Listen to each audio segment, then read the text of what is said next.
What is up, everybody? It's your boy, the Liberal Loudmouth. And we are back again. Another day, another MAGA. What's up?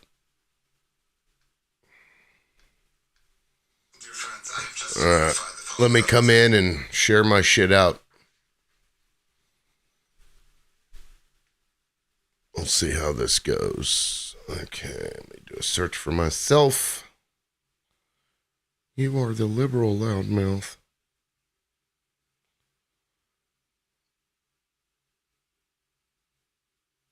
Okay. We'll share.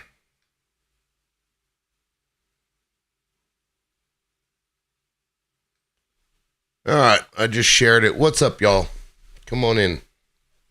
Make yourselves comfortable.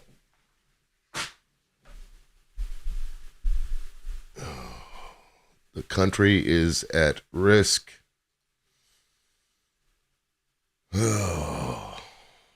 Crazy days, y'all. Crazy days. Dagger Mike, what's up, man? Daily Gaza, what's up? Good morning, Miss Chaos. Hey, Chip, good to see you, buddy. Lonnie, been following me for 111 days. Joined the fan club 106 days ago, but not yet a subscriber. What do I have to do, Lonnie? What do I have to do? I'm ready for the BS maggots. Welderman. Yeah, Chip stalking. Oh, man, I'm about to play a video, and I've been saying this on the show for a while. Of course, he's saying it's going to be ICE, but I really think it'll be the military. I think that's where they're headed with it. But we'll get started once more people show up. And that way I don't have to play the same clip 12 times. It's a very short clip, but it says a lot. I mean, it seemed obvious to me, but Time Lady Jess, thank you for the popular. I appreciate that. The journalist was taken over the weekend. Are you talking about Don Lemon? Springfield, Ohio is ready for ICE. I hope they got level 4 plate. What's up, Time Lady? Love you, Pro from Gaza. Well, thank you, Annas. Appreciate that. Heightism says soy boy. I mean, do you guys think stuff like that bothers people? Surely not. I give TikTok enough money with the gifts. I'll sub to YouTube for you. That's funny. You can find me on Substack. I mean, I don't do a lot of writing on Substack anymore. I used to, but I don't anymore. But if you want like a subscription, you can do a yearly thing over there. I think I sell one for like $50 a year, but I only had one person ever buy it. It was actually a Republican representative from Oklahoma. I should probably start doing that again. Joe Gatt, what's up, man? Good morning, Ferry. Mr. Nice Guy says another unemployed liberal. Okay, says the guy that hangs out in TikTok chat rooms all day.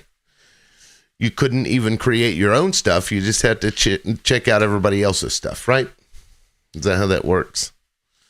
Anyway, so before I get started, I'll bring in Anna since you requested. Oh, we got some background noise. Let me mute you up real quick. Okay, so stay muted for just a second. Since we got more people in here, let me just play this clip. This is kind of the reason for my prompt information here, which, I misspelled on purpose. You may have already seen this, but this is Steve Bannon kind of giving away the game a little bit. All right, let's take a listen to old Stevie boy, Mr. Epstein. You're damn right. We're going to have ICE surround the polls come November. We're not going to sit here and allow you to steal the country again. And you can whine and cry and throw your toys out of the pram all you want, but we will never again allow an election to be stolen. You're damn right. We're going to have play it ICE again. surround the polls come November. We're not going to sit here and allow. And so they're going to have ICE surround the polls. I don't think it'll be ICE. I think it'll be the military. I think they'll probably pay somebody to shoot one of their own ICE agents and then invoke the Insurrection Act. If it won't happen naturally anyway, I mean, it's possible that somebody will end up doing that. So that's where we're at, because Steve Bannon, is an Epstein boy. You talk about soy boy in the comment section. That's a soy boy. That's a gross looking dude, man. I mean, that dude looks like a pedo. I feel like he has a masturbator trench coat and a white van and candy on his person at all times. Oh, Steve Bannon. Anyway, Anna's welcome up. Did you want to offer any thoughts on what we just saw? Oh, thank you, bro. Actually, excuse me, but my English is a little bit bad. I'm from Gaza, Palestine. Palestine? Gaza. Yes. I'm from it. You see, I think you know what happened here in Gaza. Okay. So, I've been following you for seeing you in live. Wallah, mashallah. All what you say, it's right, wallah. Well, I appreciate you following, but right now we are Yeah. discussing what this president is doing. You're welcome to hang out on the panel. And if you're looking for people to support you, then that's fine. You're welcome to stay. Do you have any thoughts on what's happening with the election? And for the record, I am sorry with what's happening there. It's a shame my country has involved themselves in that. But with that, I mean, I'm running a show. Yeah, it's okay. It's okay. We don't look for all what your country did with us. We see you personality. I know you are good guys, wallah, and thank you. We appreciate it, wallah. Yeah, thank you. I don't know what to say, but just thank you, wallah. Yeah, I mean, you can hang out. Anybody in the comment section if you want to support Anna's. You're welcome to do so. Just hang tight, Anna's. Let me move around the panel. I appreciate it. And be safe out there. Like, my goodness. Okay, I'm gonna turn off my camera and continue what you do. All right, thank you. Thank you. Yep. Joe, I think you were the next one in. Go ahead. What's up, man? Couple quick questions. Sure. Isn't it this your job? I'm sorry, say what now? Isn't it this your job? What you're doing right now? I mean, yeah, I guess technically. So how the fuck you are unemployed then? Right. This is not your living making. It's a job. Right. But apparently contract work isn't a job. Right. Yeah, haters are haters. So anyway, second of all, doesn't the Constitution say that you have to be a Jesus, I lost it now. A U.S. citizen to vote? Well, yeah, you have to be a U.S. citizen to vote, correct.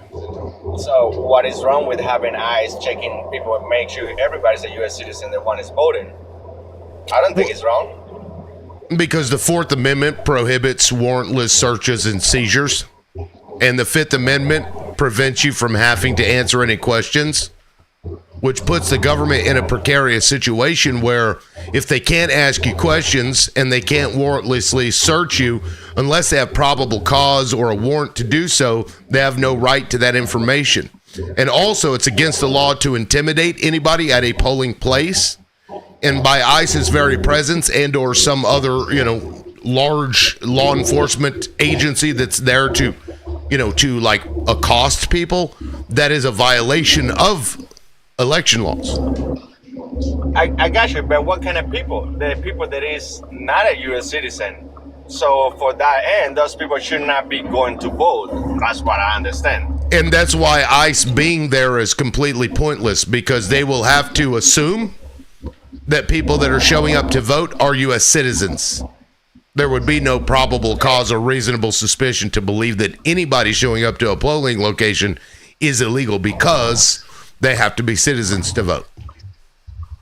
Yeah, so here in Florida, you need to have to be registered to vote, and for that, you have to show proof that you are a citizen. Otherwise, you cannot vote. Uh-huh. And many states, mostly blue states, you don't need an ID to go vote. You don't think that's wrong?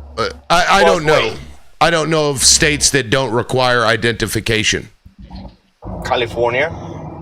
You just walk in and say, "Oh, I'm this person," and without any identification whatsoever, vote. Yeah, absolutely. That's why they're fighting the no ID on the Congress right now. And yet, This is not what they're fighting. and yet, voter fraud is such a minuscule number of cases every year. And in fact, the majority of fraud is actually election fraud, meaning the people that are running the elections are the ones committing the fraud, not the voters. Correct, and that's wrong too. But Right. don't we should eradicate every single fraud so we have like clean elections, no matter who wins? Well, we should also eradicate all schmurder. That too. So I think to we're prevent coming that, to what do we spread have to do? Because to me, schmurder is a lot more egregious than somebody going in and voting as somebody else. So we should do the same that other countries do. If you commit that, your penalty would be death penalty. So people would think about twice before doing that. I don't know what that means. That means, period, if you murder somebody, you'll be unalive if you're found guilty. Right, but you said you have to eradicate it all. You said, shouldn't you get rid of every last bit of it? And so you're wanting to send ICE to polling places to intimidate people in order to eradicate all of them. Yet when it comes to other things, you don't care as much, like I do schmurder. care. I do So what do care. you I do care. what government overreach do you want to do to eradicate something that is far more egregious? Like I say, we should implement a law that if you murder somebody, you will be unalive if you're found guilty. Okay, some states do that. Some states do that, not the whole country. The whole country should do it. So people would think twice. States are allowed to run their own elections. You know that, right? I got you. I understand. But you asked me for So solution for states' that. That's my rights. solution. Right. And so if you're not in the state, then it doesn't affect you, does it? I'm not saying it doesn't. I'm saying the whole country should follow the same. Then here's the solution for you, Joe. You elect people that will pass a constitutional amendment to get rid of states' rights. I honestly, the states' rights are not too happy about it because some states they do whatever they want, and even though it's not right. Yeah, So okay, states so don't. why is it that it's your party that screams states' rights all the time? I'm sorry, I don't. Your party does. Look, I am not a nor Republican or Democrat or independent. I don't care about politician much. But Bullshit. after what happened the last 8 years, so I decided to vote for whoever I believe was the most capable person. Now, if Joe Furman run for president next elections, I will vote for him. Because I like the guy, because I think he's a simple. Who? I don't think he... John Fetterman, the short guy. He's a conservative. He's a Democrat side. No, he's a conservative. Well, but he's a Democrat, freaking... No, he's a conservative. He's Swiss? No, he may call himself a Democrat, but the man is a conservative. Okay, but that doesn't mean that he's not a So of course you would vote for him. I'm sure you would have voted for Joseph Lieberman too. Who was that? No clue who the heck A that is. Democrat that would vote with Republicans all the time and fuck shit up. Yeah. So it doesn't surprise me. That doesn't make you bipartisan. No, if you put him against Vance, I will vote for him. Okay. All right, so you are in favor of the federal government going and sending in military units and or ICE agents to polling places in states that you don't live in because there might be somebody that might do something wrong and you want to make sure that they don't do it, even though statistically speaking, they don't do it. it won't make it different for me because I'm not doing nothing wrong. So if I'm not afraid of them because I'm not doing nothing wrong, it doesn't bother me. Yeah, so the government could put and hire somebody to stay inside of your house to make sure that you do nothing wrong. But because you don't do anything wrong, you shouldn't say no to that, right? A violation of your privacy. You have no right to your own autonomy because you don't do anything wrong, right, Joe? So this is not a private place. This is a public place. So the same thing that we say, oh, we are A allowed polling to place? public place. Yes. Where you can't wear shirts, you can't wear political shirts, you can't stand outside and make any statements of ideology, or you get kicked out and could be arrested for electioneering. You want to say that that's the same as every other place that's public? Okay. Actually, that's not true because when I went to vote last time, I saw a whole lot of signs of a lot of people that were, whatchamacallit, a lot of the candidates, they had the polls in there, not the polls, but the tents they were doing stuff right there outside the voting place. Bullshit. So, I don't know. Huh? Bullshit. Okay, next year I will go there or take pictures. Take a picture, and then what you should do is call the police because they're not supposed to do that. It's called doing something illegal. But they were there, Republicans, Democrats, Independent. Everybody had a tent there speaking to the people before they go vote. Oh, after the vote, whatever the case might be. I didn't speak to them. Now, maybe they do things differently in Florida. You know, That might be. maybe they have no electioneering laws, which is interesting because it's a red state with no electioneering laws while you guys cry about voter fraud. But It's like, but you can go out to a polling place and you can like intimidate people and make them, you know, feel a certain way. That's totally fine. But you're not intimidating people that is citizen. You're intimidating people that is not a citizen. That is not supposed to be there. You're missing the point. What are you talking I'm about? saying. ICE is currently detaining and breaking into U.S. citizens' cars and houses and kidnapping them, even though they're being told that they're U.S. citizens. And so they're fucking with them anyway. And you're like, that's fine. Just give them your ID. Yeah. Yeah, I love how you go from a dictatorship in Cuba to run from it, to come here to become a U.S. citizen, to turn around and turn my country into a dictatorship. I find that a little ironic, buddy.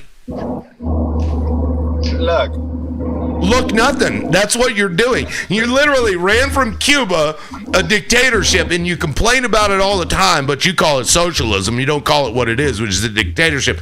And then you came here, and you're like, fuck you, you indigenous people, you Americans, fuck you. I'm going to turn your country into a dictatorship.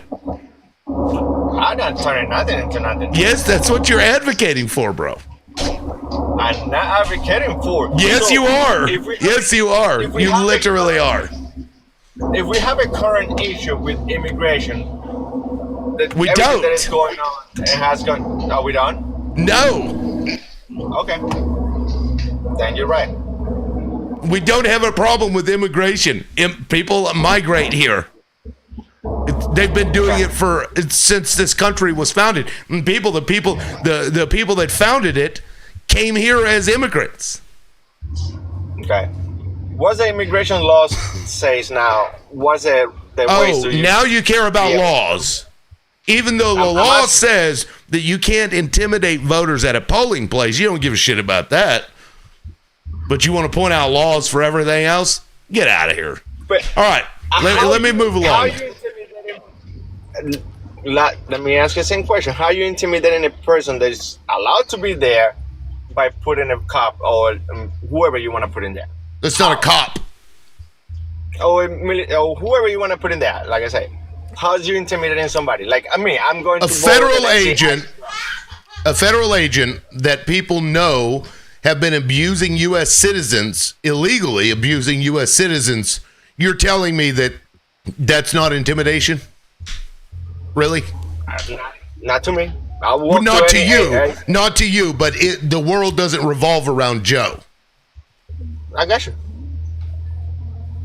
Yeah, of course you wouldn't be intimidated because you have the boot down your throat and you're like, yay, deeper. Maybe. Give me the dictatorship that I ran from He once. said maybe. Feels good. I'm sure it does. I don't have to worry. Anyway. I don't have. You know what? I Annoying don't the have to hell worry. out of me. I Yeah. don't have to worry about my neighbor jumping in inside Next. my house and raping my kids. Well, you worry about somebody coming into your house and graping your children? I'm not. Well, what did you just say? I don't have to. I don't understand. Okay, so what did you just say though? I don't have to worry about somebody coming into my house and raping my kids because Okay. these people is being kicked out of the country. Are you serious? You came from out of the country. Listen, there Oh are my God. Sorry. there are fewer Oh. people, Joe, I hate to break it to you, but there are fewer people being deported than in the 4 years under Obama. You can look up the numbers. So if that's what you were worried about is some migrant that, somebody that sounds and looks like you, Joe, comes into, you're worried about them coming into your house, they're still going to do it because there are now more immigrants still here than there were under Biden because they're not effective. They're just going around and being shitty to U.S. citizens, and you're like, yeah. Oh, why is that? Because you're not allowed them to go to pick it up from jail? Oh God, you just need to shut up. You're really pissing me off, dude. Okay. Is that- no, okay. Hold on real quick. rage-baiting. I'm gonna What's your problem? Joe, let me move on because we got a couple of people who've been up for a while, haven't spoken. In for context, guys, Joe is somebody who comes up often. He's, he's opposition. This is how Joe is. So, with that said, Ferry, please go ahead. Okay, well, I'm going to be another liberal loudmouth here, dude. Seriously, you came here to escape tyranny.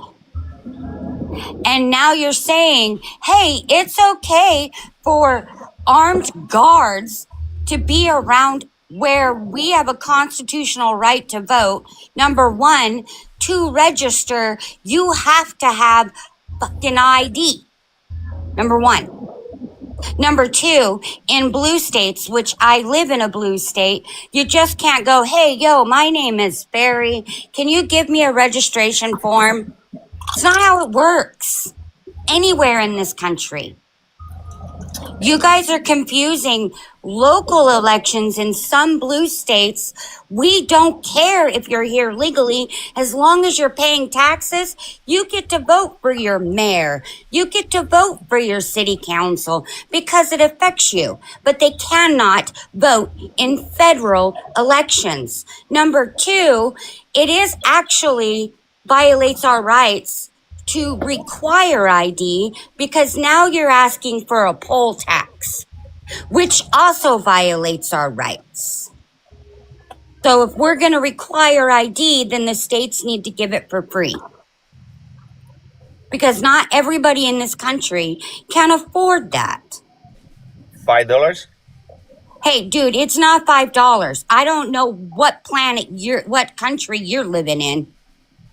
It's not $5 for an ID. In my state, it is $65 for an ID. That's somebody's gas to get to work for the week.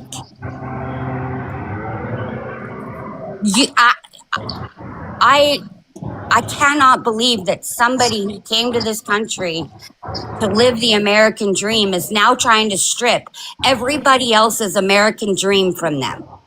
Because I don't know. I'm gonna take a break because I'm really annoyed and I Take don't. a break. That's okay. I get it. I'm right down the middle on most, but I will say, Joe, that is kind of crazy. But I mean, I get some of what you're saying. For me, I think that I don't understand, and maybe there's a reason that I'm not looking at or know about. To me, it just seems that it should be super simple, that maybe local elections, like for mayor and stuff, I could almost see without ID, if people are paying taxes, they should just morally, like, be able to vote on who affects them and their families and whatever. I can kind of agree with that. You know, I think everybody should have an ID. I think that's just 101. As soon as you're at least 18, you should be able to get an ID and have one, and that way you can be identified for a multitude of reasons. But federal elections, I don't understand why it's not a straight across the board simple vote, that we all vote the same in each state, and maybe we do, but you should have to bring an ID. And I know the poll tax, I understand that creates a poll tax situation. But again, I also feel like everybody should have an ID. And if you don't have an ID, except for the few elderly that maybe are on hard times and they lost it and they haven't had time to recoup because you're only getting so much per month on their income, I can kind of understand that. But as soon as you're available or able to get an ID, you should get an ID again. But why there isn't a straight across, this is how we have one system that counts the votes. We have one system, one way. I don't understand why that's not the way it is. And if it is, why I feel like there is different ways that the votes are counted. Why would that be? Why is that? So that would be my one question. Yeah, and Joe, do you think that your signature is like your own? Probably not. You think somebody has an exact signature like yours? I don't think so. Do you think it would be easy to recreate your signature? Somebody that is good at it, yes, absolutely. Like just on the fly while they're standing there within seconds? I don't think so. But can I answer the question? Right. Well, the reason why I'm asking is because, like, in California and other states, I've only lived in 2 states, and I've only voted in 2 states, so I don't know how it works there. But I know in California, when you go to vote, you give your name and your address. They find you in a list, and in fact, Oklahoma used to be this way. And then they would find you, and then you would sign your name. And then that poll worker checks your signature to the signature on your registration card. And if it matches, you go vote. And now, so with that, like, there's only a certain number of voters that you can have. And you know what I mean? So, like, this notion that not having an ID is going to create all kinds of voter fraud, it's just not true. It just doesn't happen. Like, the juice isn't worth the squeeze. The punishment for voter fraud is far exceeds what you will gain from it. And the attempts to do it are, you know what I mean? The people get caught. We're talking tens of voter fraud cases over the last, 50 years, maybe? It's just not a thing. So where's it all happening at? It's election fraud. Election fraud is where the fraud occurs. It's the people that work in the election, like the poll workers and stuff. And like I said before, that should be fixed too, right? I'm not saying that just the ID, but to the point of the ID that the people don't have money to buy an ID. So you're driving without driving license, because you say $60 for the gas. So that means that you're driving without driving license. So that's number one. Number two, you can put 25 cents a day. So you've never heard of Uber or a taxi or walking or a bicycle? She said that's a gas driving. That's number 1 point. I said gas money. You guys go ahead and twist it however you want. I said gas money. Okay. Yeah. Number two, you can put 25 cents a day. 25 cents. It's not gonna break your bank. I don't have 25 cents. So. Oh crap. No. Yeah. All right. So I can. And number guess, three. Okay. Right. Last one. Okay. Go ahead. Last one. It's not a single visa that allows you to be legal on a U.S. resident permanent in this country that says you can come here to have a better life. It's not a single visa that says that. It's a work visa, humanitarian visa, a political asylum, but not a single one that say, "Oh, I want to have a better life." Then why'd you leave your country? I came here for family reunion. I don't know what that has to do with voting. No, I'm responding to what she said because I left my country and now I don't want the other people to come. No, it's not a single visa that says you can come here to have a better life. Well, didn't your parents come under a work visa? Isn't that what you said? No. My grandfather came as a political asylum because he was persecuted by the government on 1980. Oh, I see. And nobody else should be allowed to do that? Yes. You think people You should can be come allowed here- to do that? Absolutely. If Okay, you are well, being Trump doesn't persecuted think by the so. government- Just want to point that out.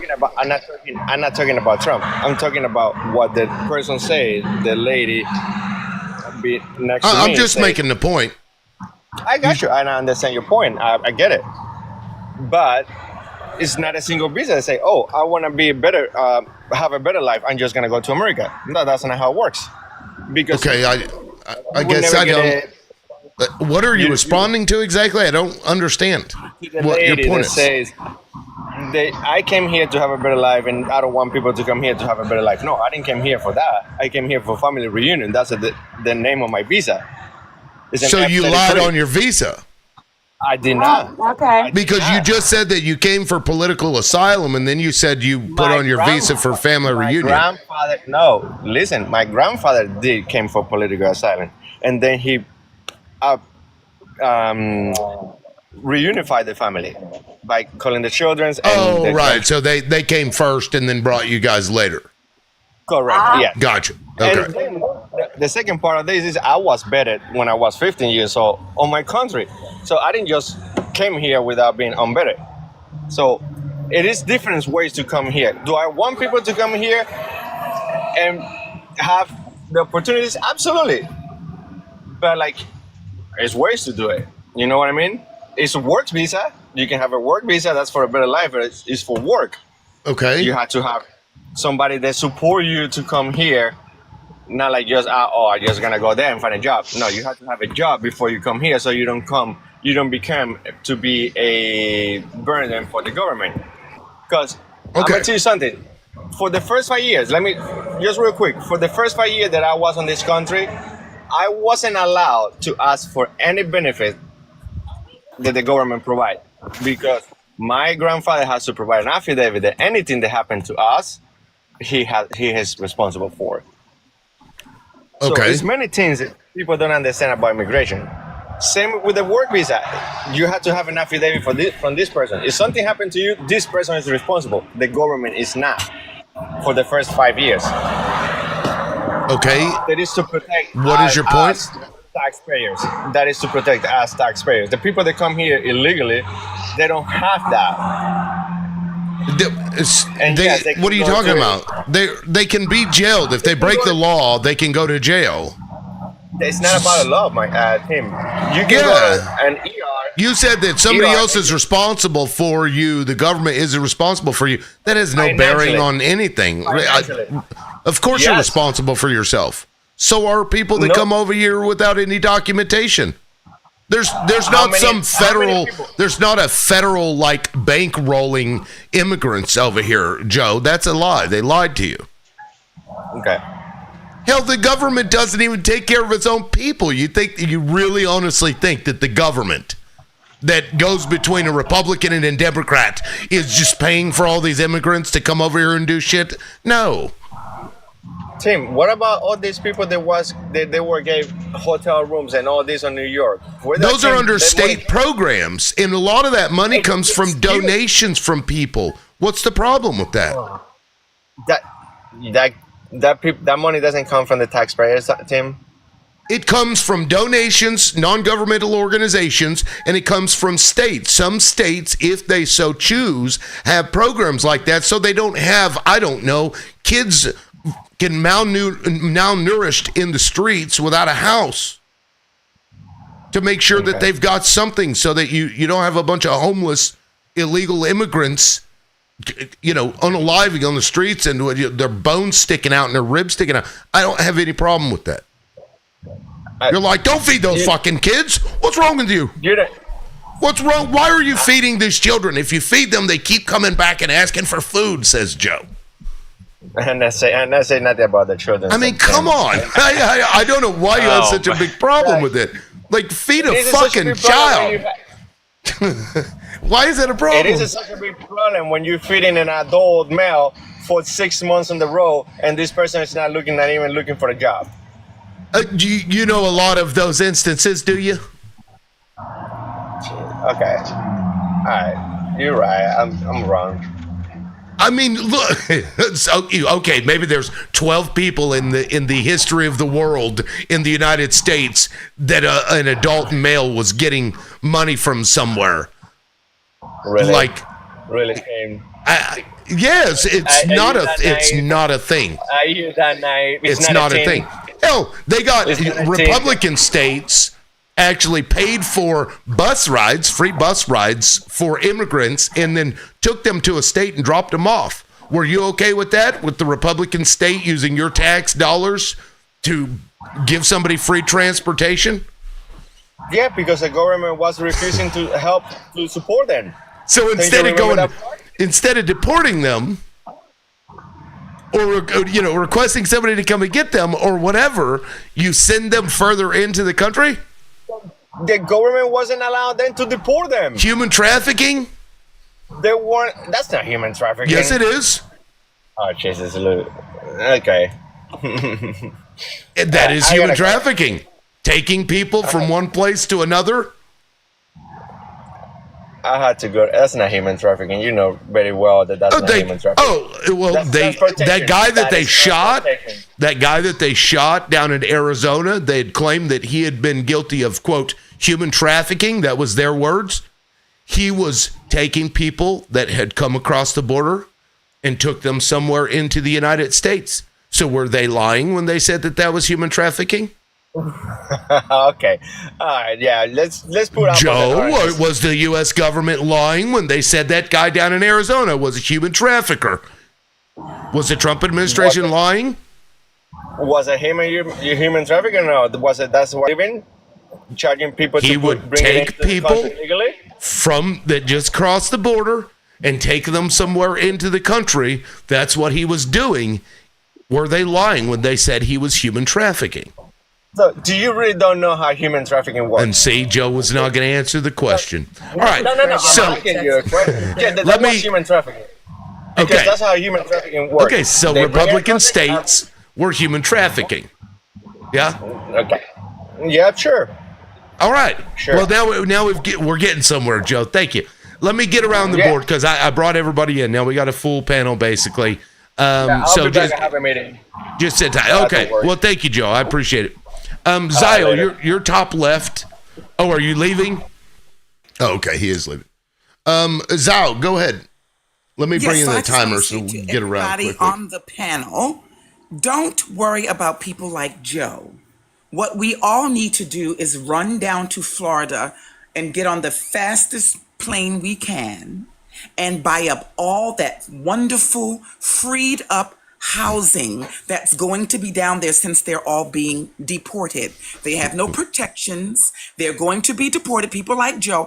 I want to sit and have popcorn and watch them and watch ICE go through those Cuban quarters and drag them out, put them on an inner tube and ship them back to their island. So let's think about this, guys, the right way, Americans. Let's start buying up these places for people like Joe who love what's happening. And when we see him being shipped off in an inner tube, we can take their houses and buy them up. Here's another thing. There is a group of people in this country that lives off of the government lib.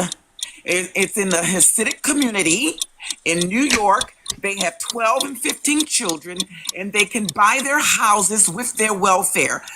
Please research that. It's truth. I'm not lying about that. It's a Hasidic community in New York. You know what I'm talking about. And here's what I'm gonna go over my time. I got a surprise today, guys. TikTok put in my PayPal account, which they never had, $158.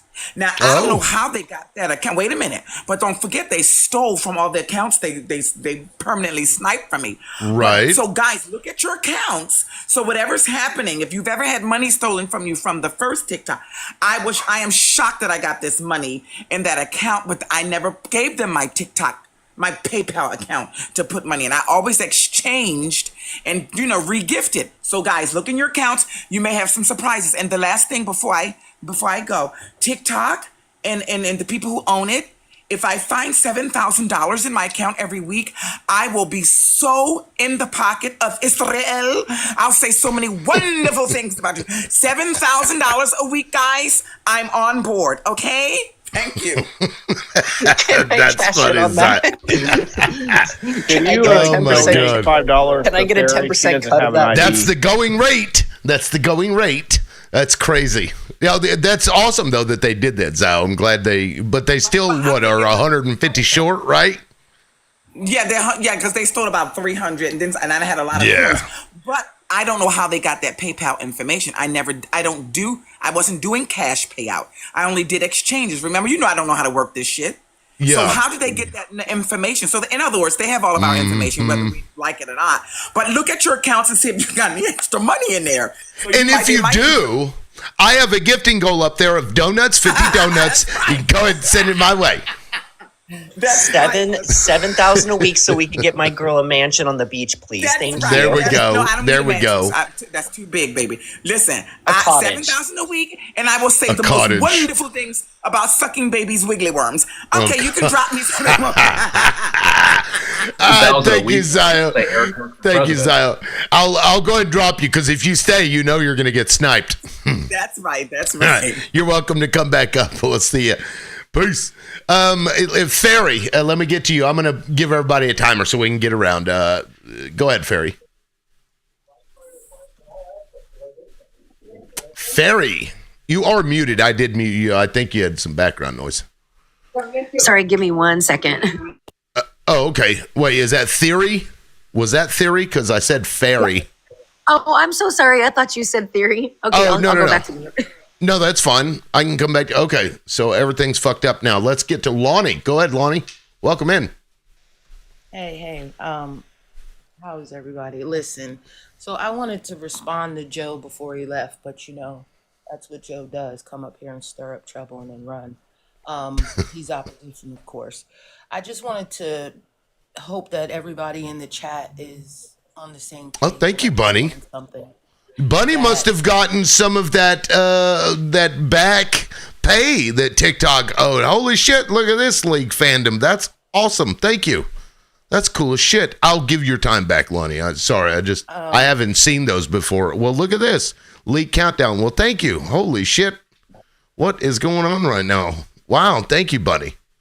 I'm glad I've been liking and sharing your videos. Thank you. No. Go ahead, Lonnie. Here, let me put your time back. Well, holy shit. There's a whale. Thank you. You know what? I'm going to give you one of these Trump here. came into office, 'cause I'm not sure about it today, but what Joe was referring to was FEMA provides funding for asylum seekers primarily through the Shelter Service Program, which allocates hundreds of millions in 2024 to state and local and tribal governments and nonprofits. These funds support shelter, food, transportation, medical care for migrants, not directly, but by reimbursing organizations managing the influx, right? So we know that Greg Abbott shipped all those people to sanctuary cities, especially Maine and New York, when there was freaking blizzard going on up there. And he didn't send the funds for them, right? So his state got the funds to house these people, but he didn't send the funds with them, right? So this thought that, my parents came in because they were running from something, religious persecution or political persecution or whatever the case was, that Joe's father came here. And now Joe's sitting up here like, I'm going to close the door behind me. But he really doesn't understand the way that the law works. And that part boggles my mind when people get up here and say stuff like that. Like, if you just Google the asylum laws and you just take time and Google Is everybody going over the timer? citizenship laws, you would understand that what is happening is not illegal. These people are not here illegal. They were only deemed illegal once their statuses have been changed by this administration. That's right. And I just wish more people would take time to understand that. And with that, I'll land. Thank you, Lonnie. Real quick, W Bunny in the comment section, guys. Wow. Bunny just basically made the show, so thank you so much, Bunny. I appreciate that. And no, let's try not to everybody go over their timer, but, things happen. Let me get to Shooter, 87. Actually, I can go back to Ferry and Theory. Ferry and Theory. Go ahead, Ferry. Hi. Yeah, I just got really annoyed with, these MAGA going, don't tread on me, state rights. But hey, it's okay to put those ICE people in the blue states at the polling, so no illegals vote. Well, usually when there's election fraud, most of it is on the right. Majority is on the right. Really? Really. No facts, or you're just going to say that?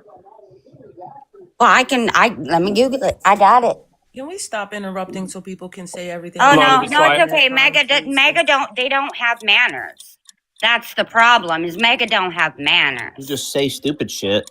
Oh, stupid shit. Shooter, I promise that whenever you start speaking and you say a bunch of stupid shit, I will let you say those stupid things during your timer. So let's give Ferry back her 22 seconds.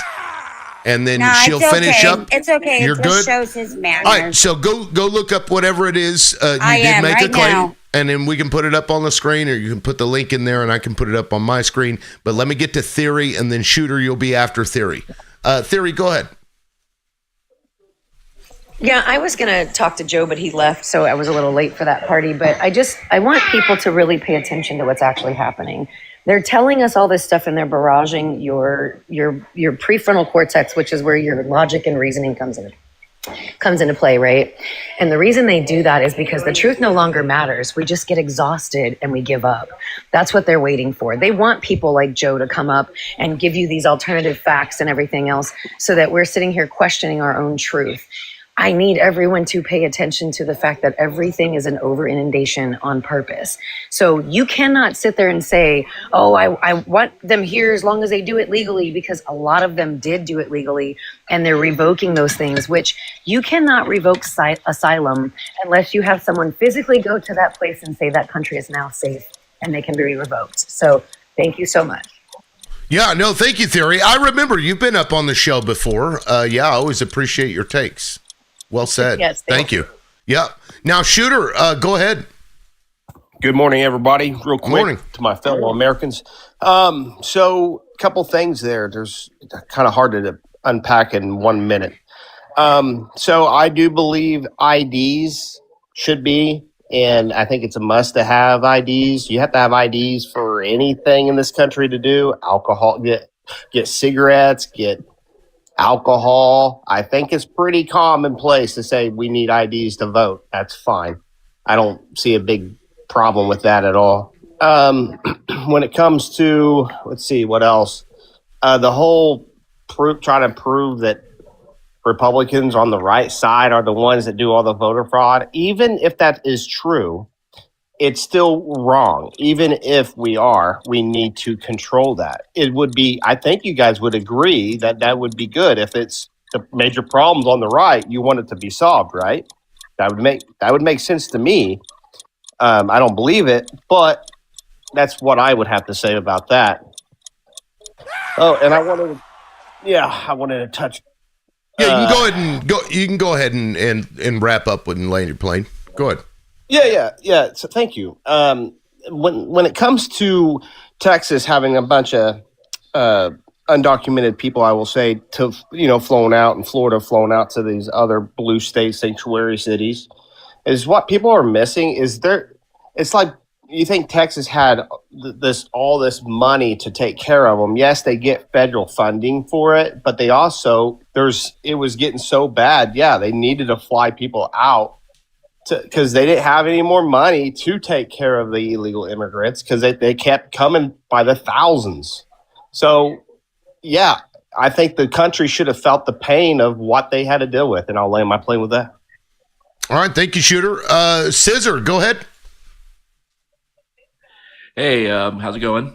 Pretty good. I think like a lot of people on the panel, I wanted to address some things that Joe said before he kind of ran off. Because one thing that kind of stuck in my craw a little bit is how he mentioned that, there's no law that says you're allowed to come here to this country to just simply have a better life. And I guess that's true. There's technically not a specific law that's codified by that. But I mean, there is a deeply ingrained American tradition that's stenciled onto the Statue of Liberty that says, give us your tired, your poor, your huddled masses yearning to breathe free. And, for him to try and come in as a first generation immigrant and try and redefine our traditions to his line of thinking, I just drew a lot of issue with, because I myself am a second generation Cuban American, and I've been witness to a lot of people that side of the family, unfortunately, who are so eager to pull up the ladder like he did. And I was hoping to have a chance to challenge him on that. Yeah, I see that a lot. No, I appreciate that, Scissor. We do see that a lot. Okay, Jonathan, welcome in. It's good to see you, man. Hope you get to hang out a little bit longer this time. You're always in and out. I think you're dealing with things in the background, but anyway, go ahead, man. Go ahead. Well, Scissor basically said everything that I was going to say, but I think it's kind of interesting. Right. Damn you, Scissor. Come on. I think it's kind of ridiculous and stupid when we see a lot of these immigrants for Trump that come up here with their accents, and then it's like they want to close the door behind them. You know what I mean? They want to pull up the ladder behind them to prevent anybody else from achieving whatever they achieved. And they also forget that this is a land of immigrants. This is a country that was shaped by the so-called policies of open borders pre-1924. There was a massive immigration wave that started in the 1890s from Europe. And all those people had to do was get on a boat and come to the United States and sign a document, and then they could come be U.S. citizens. And we only started having really strict and stringent immigration policies in 1924 because the Triple K had a problem with it. So this country was founded on unfettered immigration. Yep. Oh, you teacupped. But you can land your plane if you need. I was just going to say this country is founded on an unfettered immigration. I'm not necessarily calling for open borders. I'm not saying that's what we need. You know what I mean? But, pro-immigration policies, that's a part of what America's always been, in my opinion. And the only people that seem to be upset about immigration are a lot of mediocre white people, right? That think that they're somehow being disadvantaged because immigrants are coming here to the United States, right? That they're losing because other people get a shot at living a good life. Yeah.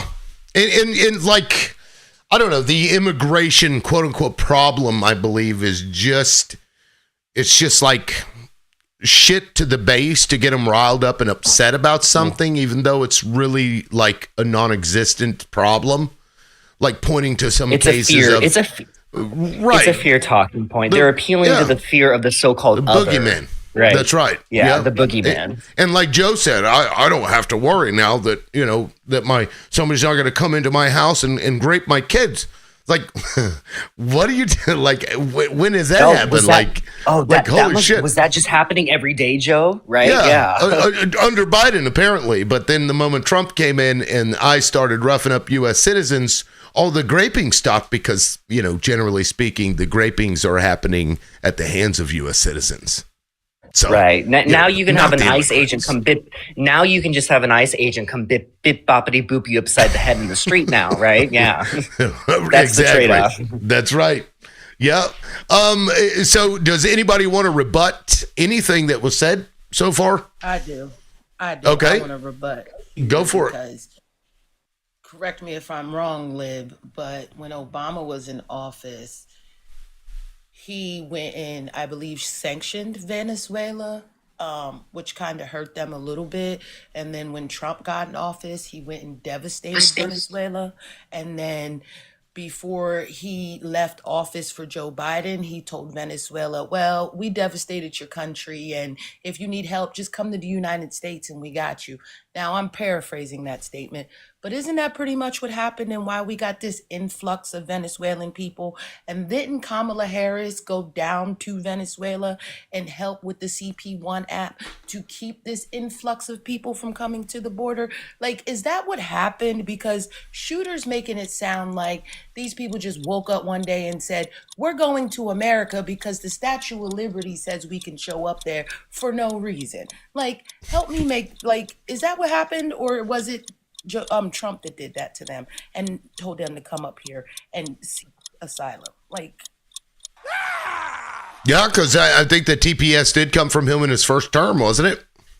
From other countries as well. I could be wrong, but that's how I remember Harris it. is the one. She took it upon herself as vice president to go to Venezuela and the other southern countries and help come up with reasonable entrance into the United States to slow down the immigration process. They also wanted to have more judges and more lawyers so that the immigration process could process faster. But wasn't that Trump that said, no, scratch that, I want to run on that? It was. Is that what I'm here to So I don't know what Shooter was talking about. He must not understand what the person he voted for is actually doing.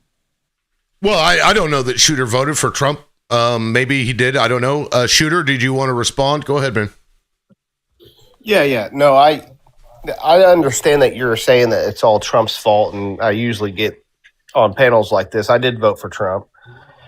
And the problem with the Biden and Harris administration is, yes, you could fly over to other southern countries and say, hey, let's try to figure this out. That's all great and dandy and stuff. The problem is she could have went down to the border and helped Border Patrol agents control, and have better policies for them just to do what they're doing right now with Trump.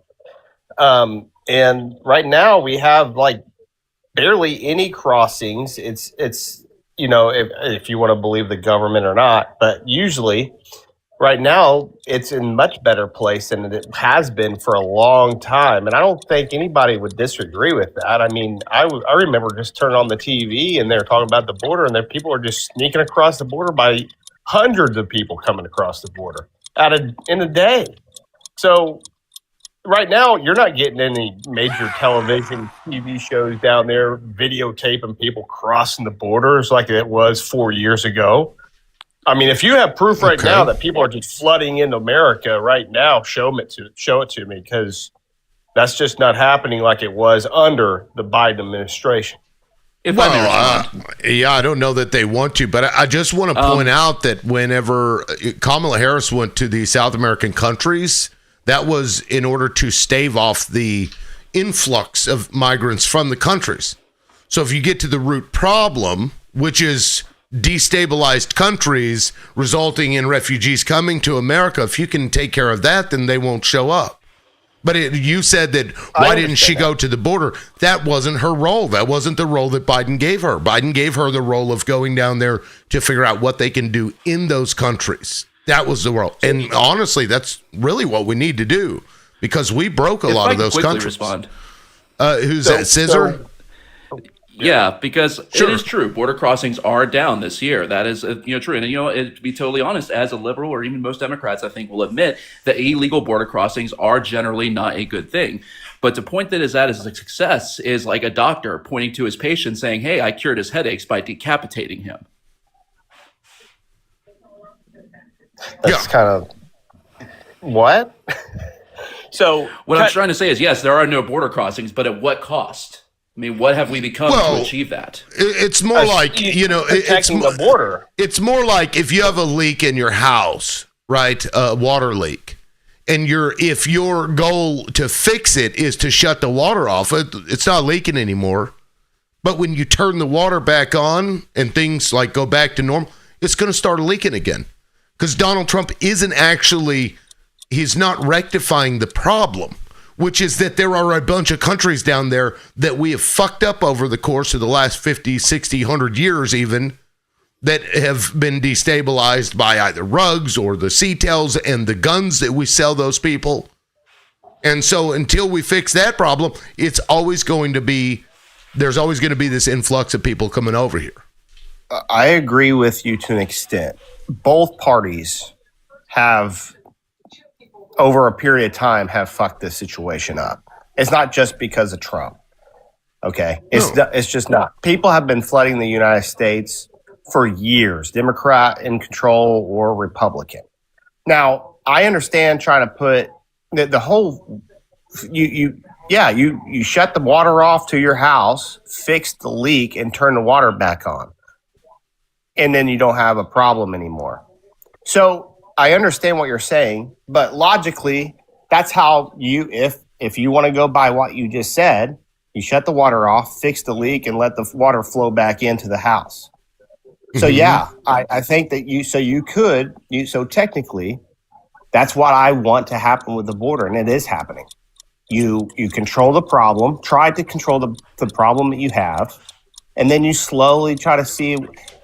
We're seeing it in real time right now in Minneapolis. Right. And I totally agree. But I think, the border bill that Biden had proposed a few years ago was the plan to fix the leak. And people like Stephen Miller want to shut the water off forever. Right. To fix the leak, once the water's shut off, it's going to require Congress. And I haven't seen any movement for Trump to actually get and whip up votes to get some kind of immigration reform package done. We haven't seen that. I haven't heard of it. You know what I mean? So he really needs to do that. I agree 100% too. Yeah. But him not doing that suggests to me, and should suggest to everybody, that it really isn't about immigration, because Democrats do this too, where they will, have an issue that they really don't want it to be fixed. They may want to seem like it's one to get fixed, but so that they can run on it every year. And immigration is one of the things that Republicans run on every year. And so they, you know what I mean? They need the problem to exist so that they can bitch about it the next time an election comes. And I think that's what we're doing. I do agree with you on. Yeah, I agree with you. They do absolutely need to take it to Congress and get something passed. I mean, we have the House, obviously we have the Senate and the White House. We need to pass something. And I do agree with you on that. I think let's just fix the fucking issue now. See, that's what I'm saying. Like, Joe Biden's administration had a plan. The Republicans were on board with the plan to have common sense border reform, right? To add new judges, to add more lawyers, right? So that these things can get processed as fast as possible, instead of people being here 10, 15, 20 years before they are either deported or they are given citizen status, right? But then Trump announced he was running, and he told the Republicans to squash it, and they squashed it, just like Lid said, so that they could run on immigration. Because if they would have just voted on it and went through with it, then we would have some reform right now, right? And this wouldn't be snatching up or allegedly illegal people, because they cut off their status. This administration cut off these people's statuses, and now they're going to round them up. And that is the part that I feel like, Shooter, you were missing in all of this. And you say you agree, but at the same time, you don't want to admit that this is Trump's fault. He did this, and he's got everybody up in arms behind it. And this is about power and control and nothing else. And with that, I land. Would you disagree that? Correct me if I'm wrong. I'm pretty sure that the Biden administration had 2 years of Democratic control in Congress and the Senate as well, and they did the same thing. Am I wrong? No, say that one more time. I'm sorry. They also had 2 years of where they controlled both the House and the Senate, and they also could have passed the bills to protect the border better. Oh, they had the House. They didn't have the Senate. So this is you guys are acting like it's just Trump. Trump's bad, but in reality, again, they both do it. They both had time to pass They both had time to pass bills, and they failed to do so. I've got to move to Pens and Luffy because they've been sitting up here for a minute and haven't spoken yet. But to that, I'll just say it. That's not really fair, because Democrats don't see the immigration issue as big of an issue. They don't run on it. That's not something that that the base. Well, Obama did it to, I think, appease Republicans. That's why they called him the deporter in chief. I think he deported more people than any other president in history. It was a Democrat that did it. And, Sure. and Republicans give no great credit, although they're quick to use No, that we in an do. argument. 100% do. Or like, yeah, but Obama did it. It's like, well, Democrats were bitching about it then too. But either way, let me move on to Pins. You've been up here. Thank you for being patient. I appreciate it. Go ahead. Sure, no problem. As far as the border, both parties had an opportunity to fix it, all right, but they didn't when they had control. But Biden put forth a bill, okay, the Republicans had their most conservative Republican negotiate that deal, all right? But as soon as Trump come up for re-election, everything come to a stop. Now, if Trump really wanted to address it, he would bring a bill to the table saying, hey, let's get this done. And he hasn't done that. Yeah, I think we cover. Yeah, I agree with you. I think that he needs to absolutely get something on the table so they can get it passed. Yep, I do agree with you on that. 100%. Both But the parties thing have of it failed at is- the border. 100%. The Both thing parties of it could do is, better. The thing of it is, the way they're going about it now, only senior citizens are getting shot or hurt. Senior citizens I'm sorry, not senior citizens, are citizens. U.S. citizens. Okay, I got you. I was like, wait, I missed something there. Okay. Yeah, that did remind me, however, of that one guy. Let me play that. I think I have that clip here. It was very powerful at the time. Like very, it was like the epitome of what everybody was feeling. Let me see if I have it. Damn it. I know I've got it. While you're pulling it up bookmarked, too, I I think. should here also it point is. out that as far as go ahead. Yeah, give me just a second here. It's got a. This is wild. Fuck you! Stop! Look out! Down! Just chill. Okay. I'm fine. I didn't breathe anything. I'm just angry. I'm 7 years old. Fucking angry. Oh, fuck off.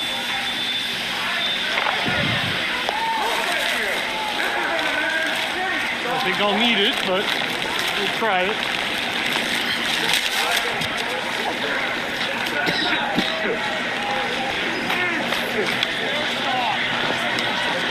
Like, wow. What a scene in an American city. Yeah, just absolutely crazy. That you said U.S. Senior citizen. That's what made me think of that. Yeah, it's crazy though. And now, Luffy, go ahead and again, thank you for being patient. Hey. No problem.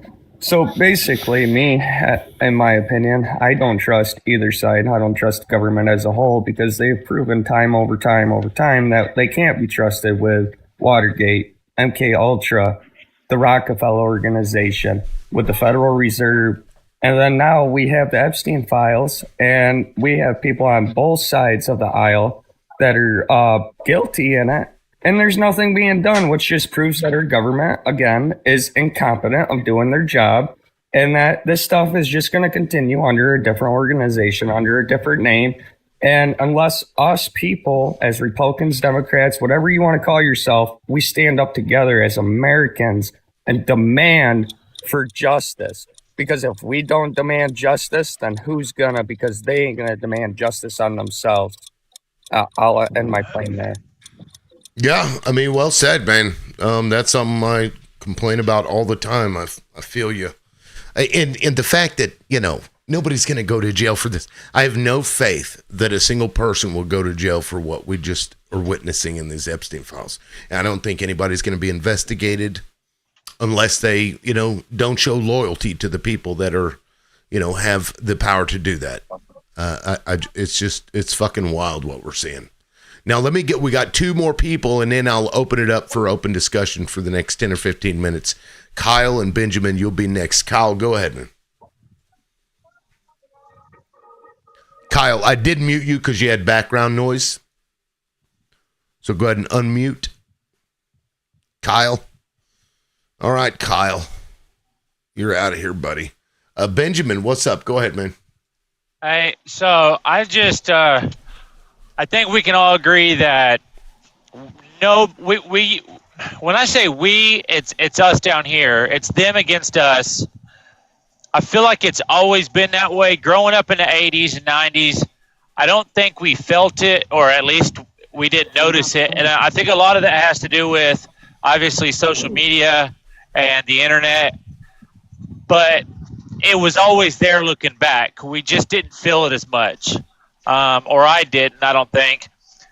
So it's us against them. And where do we go from here? Because we literally have the Epstein files in our face. We are reading it with both eyes, most of us. And we're just like, well, that sucks, man, for those people, those women. And it's completely illegal. Prisoners in prison would literally, most guys don't make it past their first day in prison. Yeah. Oh, Benjamin, you cut out. Benjamin? Oh, well. Yeah. No, I feel you. You cut out there, but I think Sorry, I think your point was weird. made. It was being massaged. That's what happened. Yeah. That was massaged. Well, and I'll lay my plane here. I just, we see what's going on, and we still don't have the balls to gather together to do something about it. We're literally reading what we're reading, and we're like, well, that sucks, but nothing we can do about it. Why? Because there ain't shit we can do about it at this point. Where do we go from here? How many more generations are we going to have to go through and sitting and watching? I don't want to do another 4 years of this bullshit. I don't know about y'all, but I'm fucking tired, man. I get on here every day. I think that's the point, it's hard though, not man. to, but it's getting. I think that's the point. Yeah. Like somebody, I think it was Theory earlier was saying that the point is to exhaust the public. And so, Well, I'm tired. It's I'm there. working. Yeah, it's working. I mean, I've had days where I'm just like, fuck this shit. Like today, I didn't even plan on going live because I'm just like, fuck. It's just irritating. It's just constant bullshit all the time. And so I feel you, man. But, you got to just keep going. It's like a job that you fucking hate, but you need the money. You just got to keep going. Though, is you're seeing more and more people acting up instead of dropping out. You know what it is, Scissor. Tim? That's right. It's like a job that you hate going to, but you keep going.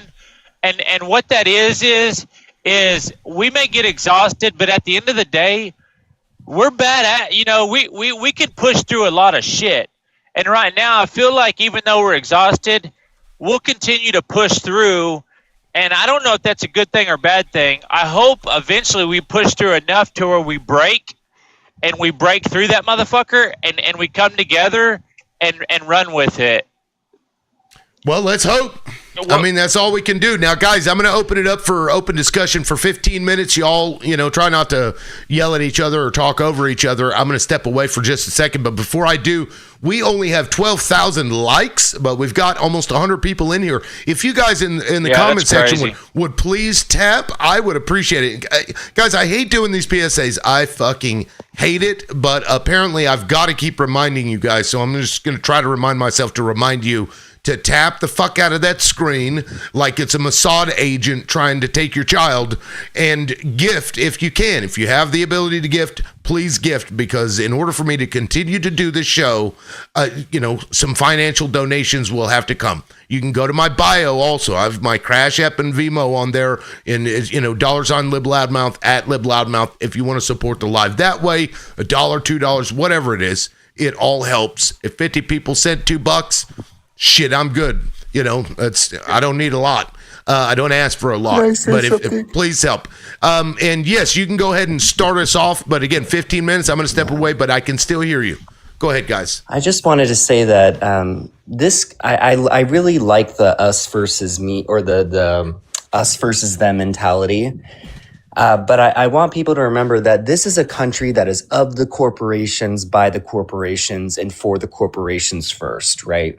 When Congress decides to start making laws and drafting legislation, the first people that they think about are the corporations and the billionaire elites when they're drafting laws. That's why they don't want to see an end to the so-called immigration problem in the United States, because corporate America, with companies like Tyson Foods and Walmart, profit immensely off of exploitation and the cheap labor of undocumented immigrants. That's always been the case in this country. And in the 1980s, when they passed that 1986 bipartisan immigration bill that threw money at the border security, and granted amnesty and tried to create the E-Verify system, the Reagan administration decided to not enforce the E-Verify system because they did not want to, they wanted to stay off the backs of big business in corporate America. Okay, so this has always been a country of the corporations, by the corporations, and for the corporations. So we're having all these conversations about reform and us standing together. I truly believe that there's not going to be any major reforms or any change in this country that we will see until we get corporate America out of American politics. And we are able to essentially get money out of politics once and for all and return the power to the people. Because the power right now, in my opinion, is in the hand of the corporations and the billionaires who buy off our politicians and buy off our elections. Every American citizen, whether you're Republican or whether you are a Democrat, you should come together around the idea of getting rid of the Citizens United decision. If you're a Republican, I never hear Republicans talk about Citizens United. But if you're a Republican, you should look into what Citizens United is, and you should start pushing your politicians to get rid of it as well, because us Democrats have been doing that for a long time, and this can be a bipartisan thing. I'll land my plane there.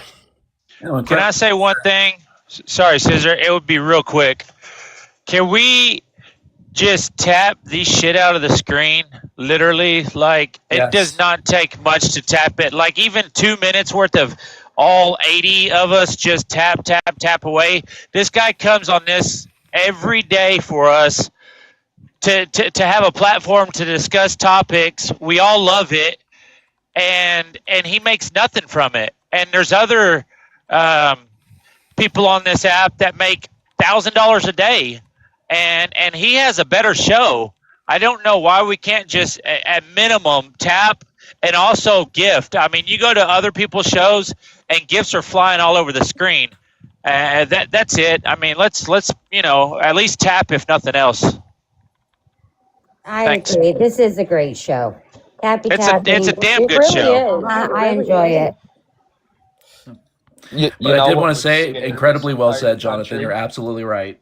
As if we got to we get all money out of came politics. together and didn't vote, and instead we all came together and we gathered around Washington, D.C. as a whole, not as one, not as a party of either side, but as a whole, and demanded that Congress hold the people accountable that were part of like operations like the MK Ultra or like the Epstein files and all these things that have happened that are been crimes against us American citizens to be held accountable, removed, and held for treason. So that way they don't get a chance to do it again. They don't get a chance to come back out here and pay somebody off. That's what we got to do. If we can't come together and demand our government to hold those ones accountable, then our government is no longer serving the people and our government doesn't have a place in America. Did I hear you correctly? Did you say not to vote? Yeah, none of us vote. We all go to Washington, D.C. on the day of the election and demand until they give justice. You have to vote. Please stop. Everybody. Please do not go around and advocate that people not vote. Because like I understand like what you're saying and I appreciate what you're saying, but guys, you have to fucking vote, because guess what? If 2 people voted in your state and all other people were in Washington, D.C., those 2 people will decide the outcome of that election. Yeah. So do not advocate that people not vote. Hear the not vote. I get it, Luffy. I appreciate what you're saying, but good Lord, let's not tell people not to vote. No. That is, to me, is just, vote, because somebody will vote. and that one vote will count, and they'll certify the shit out of that election, So yeah, I mean, that said, somebody else was trying to jump in there also a bit ago, and Benjamin, thank you for the words, the kind words. I appreciate that. Yeah, no problem. I think who was it, Scissor or Shooter? I don't know. Somebody was trying to jump in earlier. I didn't hear. I didn't see who it mainly was. giving props to what Jonathan was saying earlier about money in politics. I think that's got to be the first and foremost bipartisan priority between conservatives and liberals that we can agree on is we have to get money out of politics. Absolutely. Now, I got to say, I haven't heard a single Republican ever say Citizens United is great and we need more money in politics, and especially from the corporations. I've never heard a Republican say that. I've never heard a Democrat say that. To kind of add on to what Scissor was saying, so I for those of you guys who don't know, I'm 24 years old. Okay, I'm a fetus. I was just a zygote, but now I'm a fetus. Now that I'm in my 20s, and I used to always wonder years ago, why does it feel like Americans across the board, they just fucking hate paying taxes? Everybody across the board, whether you're on the left or the right, they always moan about paying taxes. They're always trying to find a way to get out of it. Why is it that all the tax policies, I just graduated with my bachelor's, I'm looking into a lot of these policies that Congress is passing, like Republicans, it's like, why is every policy centered around trying to get people to not pay less taxes? And I saw something that really put it into perspective. And this is something I can maybe come together with Republicans on, is that you're paying so much money in goddamn taxes, getting very little in return, and you're still paying up the ass for things like childcare and health insurance and housing on top of this exorbitant tax bill, right? That gives you very little in return. And so I can actually kind of come together with Republicans on that and say, well, I think it's a little bit absurd that we pay a lot in taxes. We oftentimes, people don't know where the fuck their money is going. And oftentimes I don't think our taxes are always being used to actually be put back in our communities like a lot of us want. So I can see why there's this kind of populist tax revolt. And I could come together with Republicans on many things. I'm willing to. I just hope Republicans are willing to do the same with us and recognize that there's a lot of fucking issues in this country. And the biggest issue is that, as I said before, this is what Rutherford B. Hayes said before he left office, that this is no longer a nation of the people, by the people, or for the people, like Abraham Lincoln said. It's of the corporation, by the corporation, and for the corporation only. Yeah, and let me play this video. I paused the timer for open discussion because you were asking about tax cuts. Lee Atwater laid it out. This is a dog whistle that turned into policy. That's what this was. Listen to what the guy says. Let me fast forward to the actual audio. Here's how I would approach that issue as a statistician or a political scientist, or no, as a psychologist, which I'm not, is how abstract you handle the race thing. In other words, you start out, and now y'all aren't quoting me on this. You start out in 1954 by saying nigger, nigger, nigger. By 1968, you can't say nigger. That hurts your backfire. So you say stuff like forced busing, states' rights, and all that stuff. And you're getting so abstract now. You're talking about cutting taxes and all of these things you're talking about are totally economic things, and the byproduct of them is blacks get hurt worse than whites. And subconsciously, maybe that is part of it. I'm not saying that, but I'm saying that if it is getting that abstract and that coded, that we're doing away with the racial problem one way or the other. You follow me? Because obviously sitting around saying we want to cut taxes, we want to cut this, and we want is much more abstract than even the busing thing, and a hell of a lot more abstract than nigger, you know. So and there you go. That was part of this Southern strategy dog whistle crap that we've seen for a long time. This was their strategy. And that's why, and it just kind of morphed itself into actual like political rhetoric. And so we're tax cuts, we're states' rights, when it was born from just racist motherfuckers realizing that they can't use the N-word anymore. That I know a lot about that, and I could go into that. And I'll land my plane by saying this as well. Republicans, to all Republicans here, you guys often talk about waste, fraud, and abuse. I do agree that there's waste, fraud, and abuse within the federal budget, but it's not oftentimes what Republicans think it is, right? They think waste, fraud, and abuse is like the single mom who gets like $100 a month from food stamps that she's going to use in about 2 weeks and have nothing left for the rest of the month, right? Or the single mom that gets $50 a month in TANF benefits for her 4 children. No, that's not where the waste, fraud, and abuse from. The waste, fraud, and abuse in the federal government often comes from private companies like military contractors overcharging the taxpayers, the pharmaceutical companies that overcharge Medicare Part D, the private insurance companies that overcharge Medicare Advantage. That is where a lot of the waste, fraud, and abuse comes. Once again, it ties back to what I'm talking about, which is of the corporation by the corporation, corporations overcharging the federal government and overcharging the taxpayer. That's where we see all the waste, fraud, and abuse. And I would love to come to with Republicans to root that shit out. Absolutely. Like Rick Scott, for example, led the largest Medicare fraud in the history.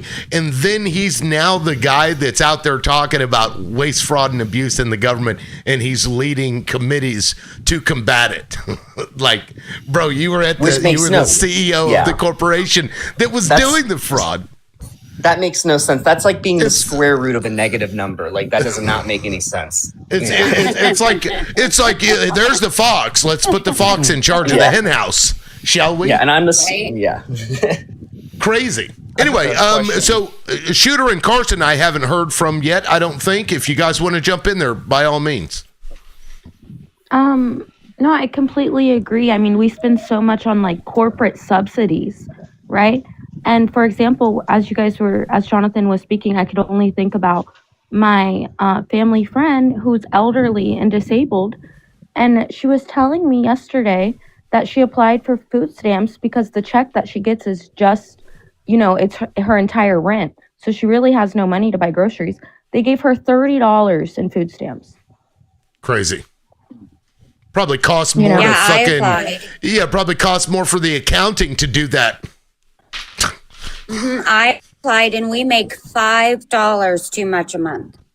Wow. $5. Jeez. Yeah. And we're a family of 3. And right now I'm temporarily disabled. I'm awaiting a surgery. I have no income. It's just my husband. And we make the bills.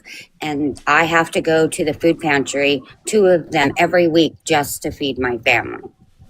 And that's insanity. And that's totally not okay. Yeah, my husband works 40 hours a week, sometimes 50. And that no tax on overtime, he got a whole $12 back on that. $12 on our taxes. Wow. So this morning I actually did a video. This may blow your mind, and here I'll pause the timer again because now I'm yapping. Let me pull this up. This is ChatGPT. This morning I asked it, take the minimum wage in 1971 and tell me, based on the gold standard, what minimum wage today would have to be in order to match it, right? Federal minimum wage in 1971 was $1.60 an hour. The gold standard is what the dollar was pegged to at $35 an ounce. So that would make the $1.60 minimum wage 0.045714 ounces of gold per hour. So then you take that and you multiply that by the current value of gold.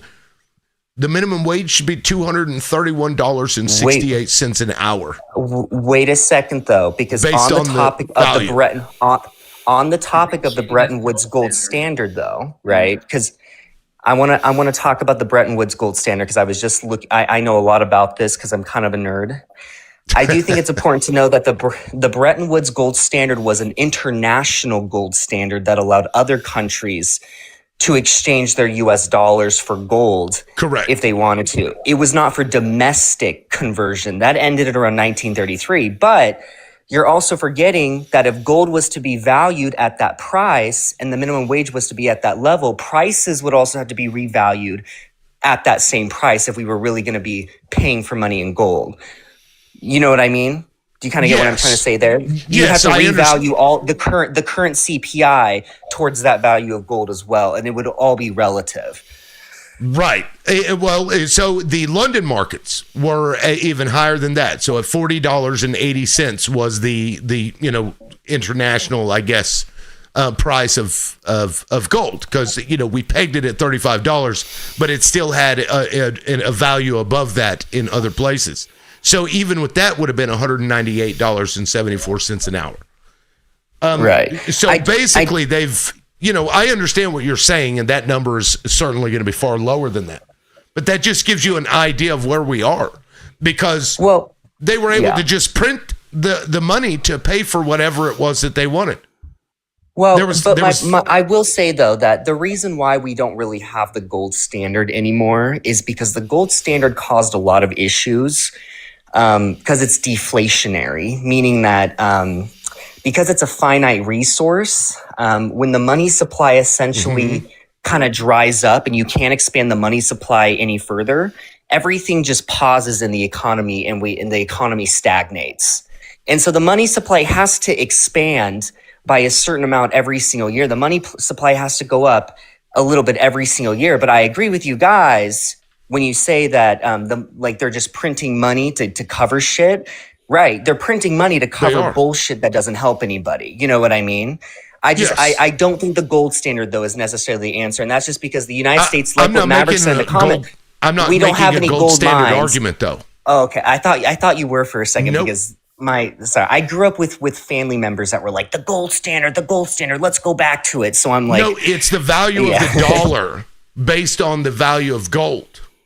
And at that point, it was pegged at $35, whether we were on the gold standard or not. The value of the money that we had was valued at $35 per ounce of gold. And today, gold is worth over $5,000. Even if you go back a couple of years when it was $3,000. The difference in minimum wage is pretty extravagant. I don't know what you peg it to, but obviously, I don't know what's going on. Do you guys hear that? I don't think the dollar has to be pegged to anything. I do believe in a fiat currency. I just think that a fiat currency has to be used responsibly. It can't be used irresponsibly, and it can really enable a lot of bad behavior if there's no oversight.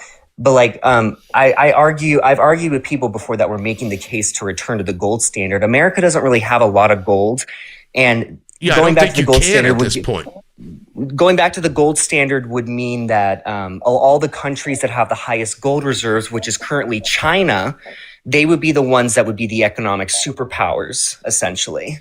And it also costs a lot of energy and a lot of resources to mine gold from the ground. And basically what that would mean was that if we enter a crisis like in 2008, when the economy is in free fall, the only way that we would be able to expand the money supply is if we dug up more gold from the ground, which would be that's not a very reliable thing to depend on. You know what I mean? Like, you want to have a fiat currency that can flexibly be used when there's a liquidity crunch in the banking system, if that makes sense. Fiat currency is worthless. Its value is just what you peg it at. It's what you tell people that it's worth. I mean, well, really. I think when you can print something without any restrictions, it's useless. Well, there is restrictions too. Like, they do quantitative tightening as well. So if you're a corporation or a bank, Well, the Fed does do quantitative tightening where they take money out of circulation and the value of the dollar goes up. That happened under Biden too, so it fluctuates. You know what I mean? It's not entirely the dollar just continuously getting worthless year after year after year. The reason that people believe in the US dollar and what really gives it power is because of our economic dominance globally, because we have the world's largest economy. And the fact that we also have a massive military that kind of helps the rest of the world as well. That's what keeps the faith in the US dollar going. Okay. What is it about fiat currency as it currently goes, though, is that it is built on a lot of confidence, but ultimately it's also based on the exchange of labor.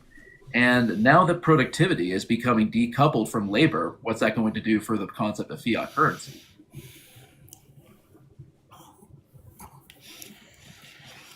say that again? I don't think I quite understood. Was that a question? Basically, I was saying basically, it seems to me that the core mechanism of the way the way that money is made is productivity, which in turn is basically a product of labor. But now that productivity is being decoupled from labor by way of automation, what is that going to do for the value of currency? Well, I mean, it's all fucking useless at this point.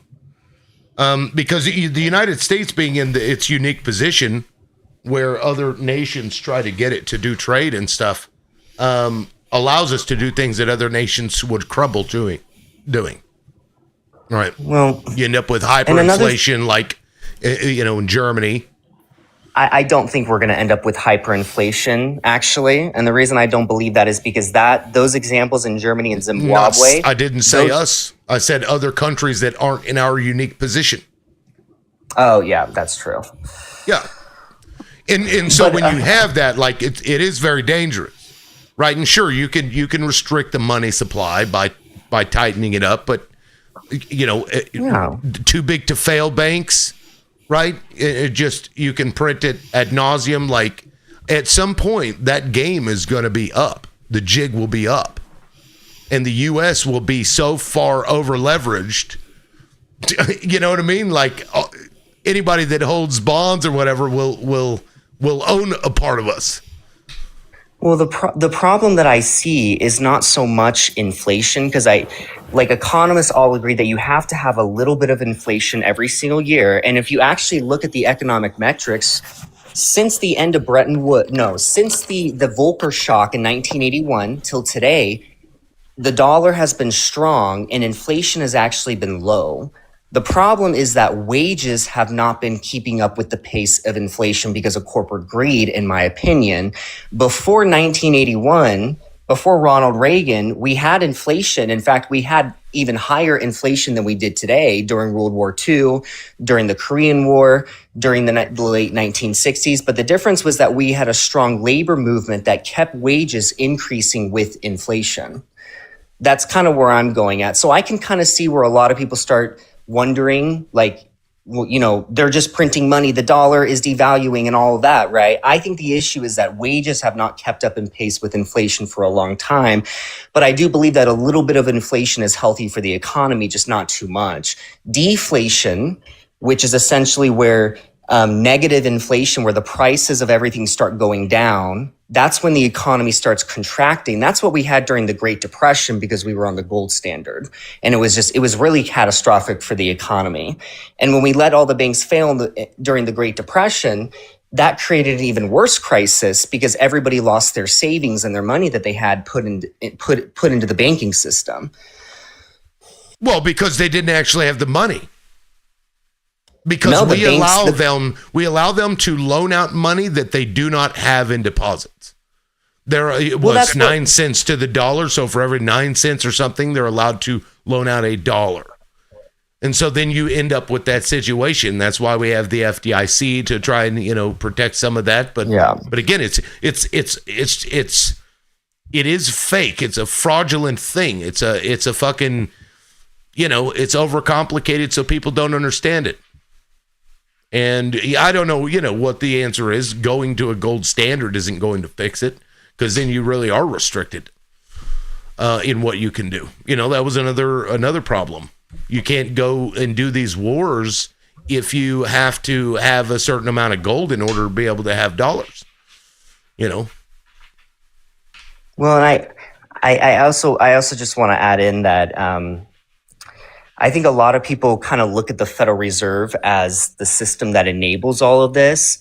But I was reading kind of an other view, or a different view that was saying that it's actually really the banks that are the ones that loan money out and expand the money supply. The Federal Reserve really is a reactive entity that only acts if there is some sort of crisis in the system.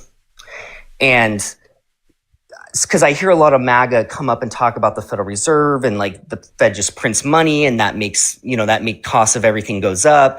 I actually think that's a very oversimplified view. I think banks loan out money to people. And if we put more regulation and oversight over the banks with a stronger SEC, and we break up the banking system like we did in the 1930s with the Glass-Steagall, I actually think that we would see a much more fair and transparent system.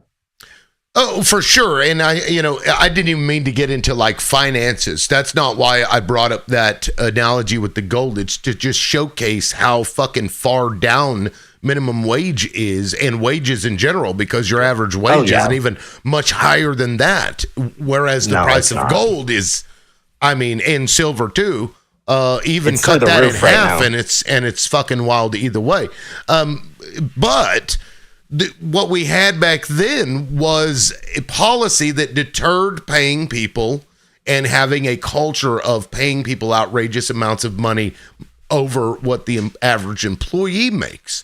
So when you aren't distributing the money properly to the majority of people, which is always eventually going to go back up to the top anyway, and you're giving it to just these executives with their fucking, $1 million pay packages, even if they fail the company, end up going bankrupt or whatever, they still get their millions of dollars. We've built that culture, and we're going to have to get out of that.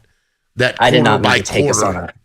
I didn't mean to take us on a hiatus, so I apologize. No, it's fine. That really wasn't my intention, and when I brought that up, but it's fine. We talk about whatever comes to mind here. Does anybody else want to say anything about that? Because talking about fiscal policy is like watching grass grow and listening to nails on a chalkboard. I agree. I think it basically boils down to we need to raise the minimum wage, right? Like, no one's getting paid enough. And, how much we need to raise it, who knows? But the thing is, I think conservatives, they have dug their heels. I just saw a viral video of a debate, and the conservative guy, the MAGA guy, was saying minimum wage should have been $30 in the 90s. And then the Democrats you support raising minimum wage? And he was like, no, I won't do that. Right after he said what he said. So I think that's an issue. A lot of them have really dug their heels in on not raising minimum wage. Which is, it's so weird to me. That's weird. The minimum wage definitely has to be raised, but I think people need to remember too that just like any other kind of economic lever, which it'd be one, just like interest rates and everything, it has to be measured, because if we could raise the minimum wage to $50 an hour, but that's going to have major disruptive effects on the economy that in the long run are going to be negative. So while raising the minimum wage is important, we have to be also measured about its impact to the economy. So I think it's gradually. Sorry. Dewey, go ahead if you wanted to jump in there. By all means, or whatever. We can just keep discussing. I'm not going to bring in the timer just yet. Go ahead. I already lost my train of thought, so. I'm sure you'll get it back. Jonathan, were you trying to say something? Uh-oh, he's teacupping. Yeah, Jonathan. I got a question. Yes. Oh, go ahead, Pence, or whoever that was. Yeah, as far as the minimum wage, in Pennsylvania, it's $7.35. Now, our governor's tried to increase that to $15. So, as far as what the other gentleman says, they got to be careful because, I'm trying to think what he said as far as offsetting something else to where it would bring more harm than good. I think we'd be okay here. $15 an hour, I think, is needed in Pennsylvania to draw. Maybe the possibility of these kids coming out of college and, taking a job that they normally wouldn't take. I should clarify. I actually meant to say 50. So let's say, for purposes of argument, let's say we made the minimum wage $100 per hour.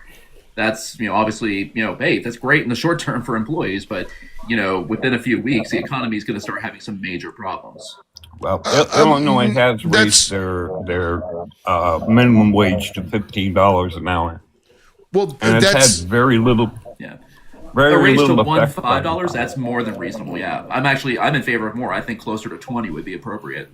Well, so that's why whenever, and I've lived through minimum wage increases, when they do it, it's not immediate. They do it over years, right? They don't just, bam, okay, we're raising it by $5 because, when I was in high school, I think it was like $5.25 or $5 something or whatever. And then when Exactly. Obama raised it, it was over the course of 2 or 3 years, I believe. So what you're saying, like that concern is, I don't think warranted because they're not stupid. But let me read something. This is from FDR. This is the reason for minimum wage in the first place. I just, a lot of people don't know this. In my inaugural, I laid down the simple proposition that nobody is going to starve in this country. It seems to me to be equally plain that no business which depends for existence on paying less than living wages to its workers has any right to continue in this country. By business, I mean the whole of commerce as well as the whole of industry. By workers, I mean all workers, the white-collar class as well as the men in overalls. And by living wages, I mean more than a bare subsistence level. I mean the wages of decent living.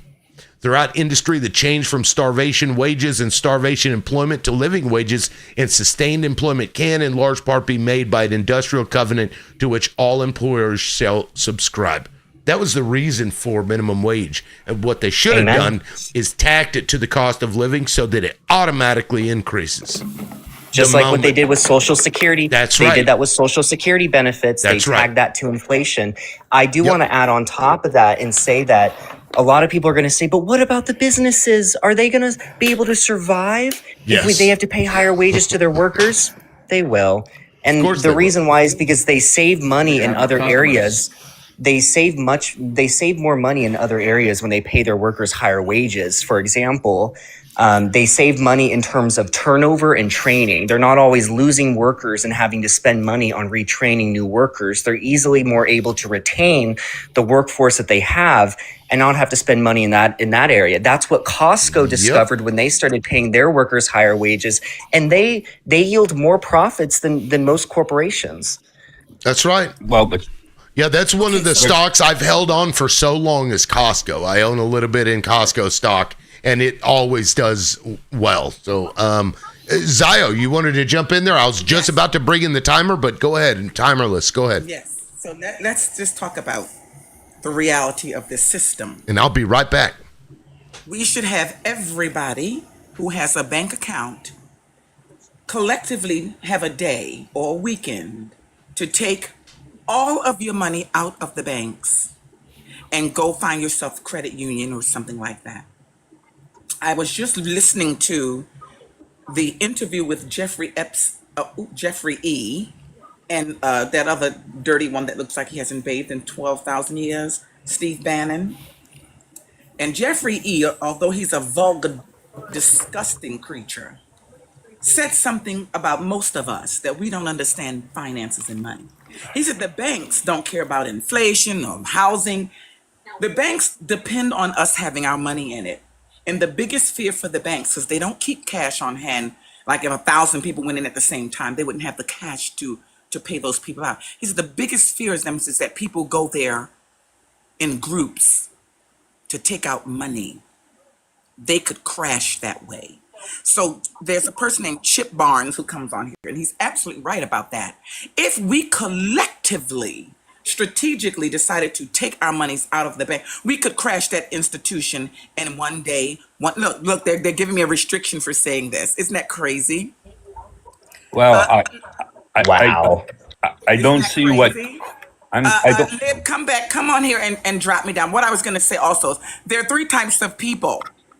You have your laborers, you have your people who own small business or home-based business, and you have the investor. The investor pays less in taxes than anybody else. The laborer pays the most. None of us have to be laborers.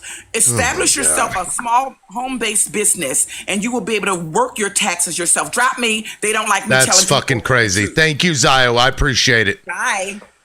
Well, I don't. Restricted for 10 minutes. I wonder if it was the ep word. That's so fucked up, but she's right.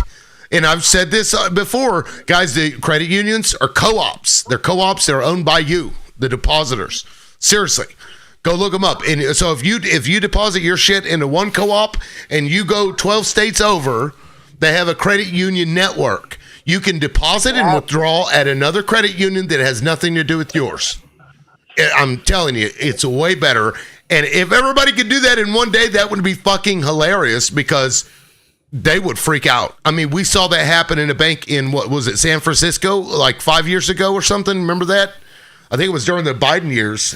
Anyway, craziness. Whoever wants to go ahead. I'm going to step back outside, but I'll be right back. And thank you all for the gifts. Thank you guys so much. Go ahead. I bank with a credit union, and when we went over a few states over, we just had to call the credit union that was there and ask if they do share branching, and so we don't get charged for ATM fees. We don't get charged. I don't get charged even if I use another bank's ATM. They refund me the charge. So credit unions are the way to go. Yeah.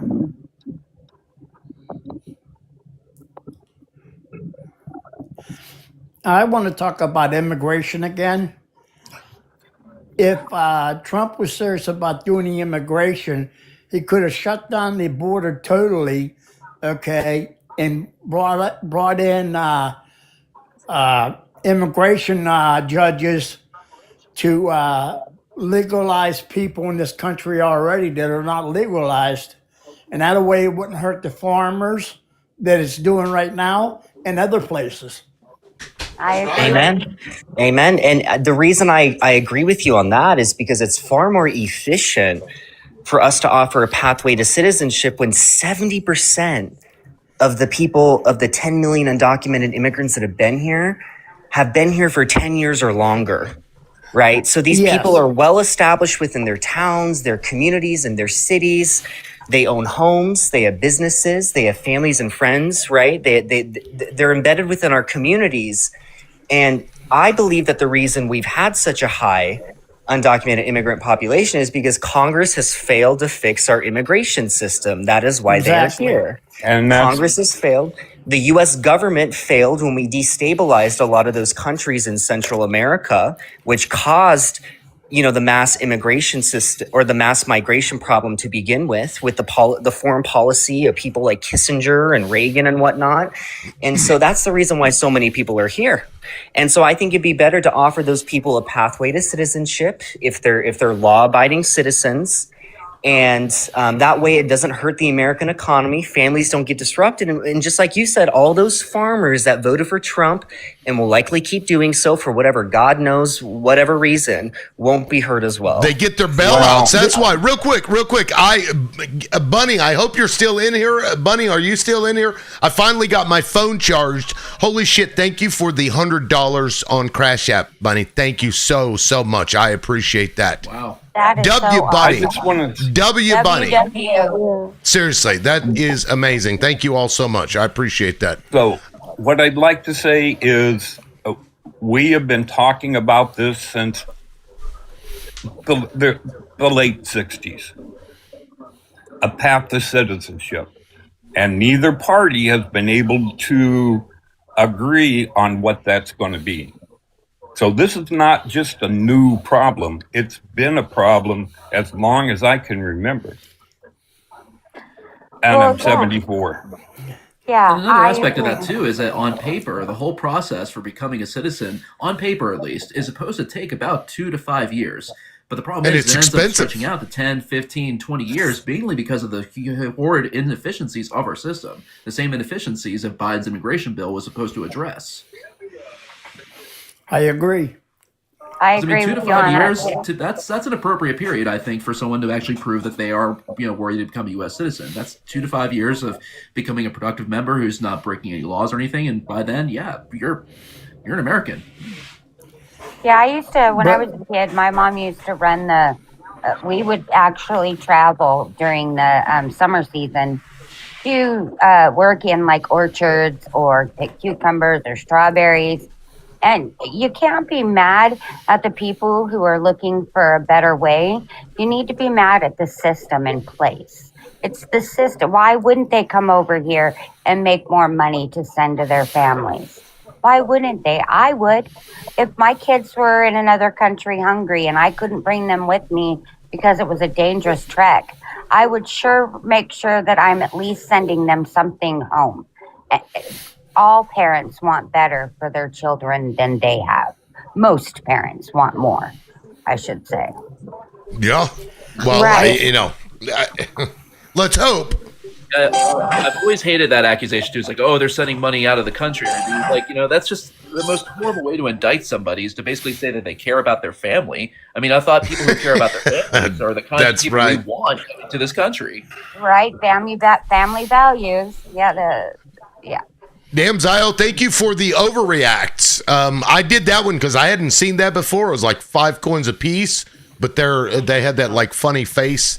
I wish they came up on the cute. screen though. That's pretty nice. I can see it. It's cute. Yeah, that's I like that. Anyway, I'll reset that, but let me bring in the timer. Rocky, let me try again. Rocky tried to join just a minute ago, but it kept buffering.